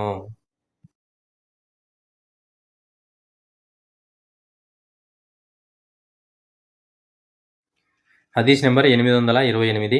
ఆయిషా రజియల్లాహు అన్హా గారి కథనం ప్రకారం, ఆ స్త్రీలు ఏమి చేస్తున్నారో ప్రవక్త సల్లల్లాహు అలైహి వసల్లం గారికి తెలిసి ఉంటే బనీ ఇస్రాయేల్ స్త్రీలను నిషేధించినట్లే ఆయన వారిని కూడా మసీదు వెళ్లకుండా నిషేధించేవారు. యహ్యా బిన్ సయీద్ హదీస్ ఉపకర్త మరొక అమ్రా అనే ఉపకర్తను కలిసి బనీ ఇస్రాయేల్ స్త్రీలను నిషేధించారా అని అడిగారు. ఆమె అవునని జవాబు ఇచ్చింది. హదీస్ నెంబర్ 829. ఉమ్మే సలమా రజియల్లాహు అన్హు గారి కథనం ప్రకారం, అల్లా ప్రవక్త తస్లీంతో ప్రార్థన చేసినప్పుడల్లా స్త్రీలు వెంటనే లేచిపోయేవారు మరియు అల్లా ప్రవక్త లేవడానికి ముందు ఒకరి కోసం తన స్థానంలోనే ఉండేవారు. ఉపకథకుడు అజ్జుహ్రీ రజియల్లాహు అన్హు గారు ఇలా అన్నారు, పురుషులు వారిని తాకకముందే స్త్రీలు వెళ్ళిపోవాలనే ఉద్దేశంతో ఆయన అలా చేసేవారని మేము భావిస్తున్నాం మరియు అల్లాహ్కే బాగా తెలుసు. హదీస్ నెంబర్ 830. అనస్ రజియల్లాహు అన్హు గారి కథనం ప్రకారం, ప్రవక్త ఉమ్మే సలేం ఇంట్లో ప్రార్థన చేశారు మరియు నేను ఒక అనాథతో కలిసి ఆయన వెనక నిలబడ్డాను.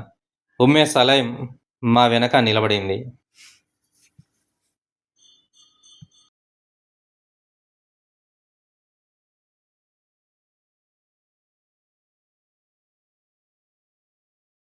హదీస్ నెంబర్ 831.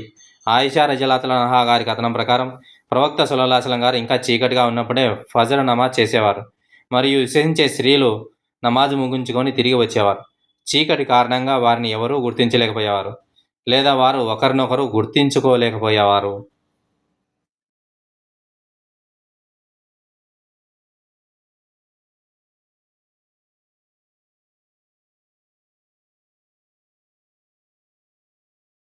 హదీస్ నెంబర్ 832.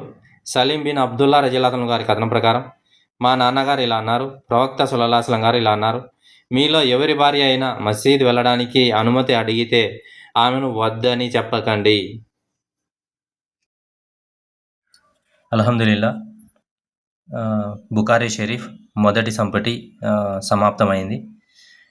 ఇన్షాల్లా రెండవ సంపుటి నెక్స్ట్ వీడియోలో స్టార్ట్ అవుతుంది. అలాగే మొత్తం 12 సంపుట్లు ఉన్నాయి. ఇన్షాల్లా అల్లా తెలిస్తే అన్నీ అనేది దీంట్లో ప్రోడించడం జరుగుతుంది ఇన్షాల్లా. అల్లాహుమ్మా సల్లి అలా ముహమ్మది వఅలా ఆలి ముహమ్మది వబారిక్ వసల్లం. సుబ్హానల్లాహి వ బిహమ్దిహి సుబ్హానకల్లాహుమ్మా వ బిహమ్దిక్.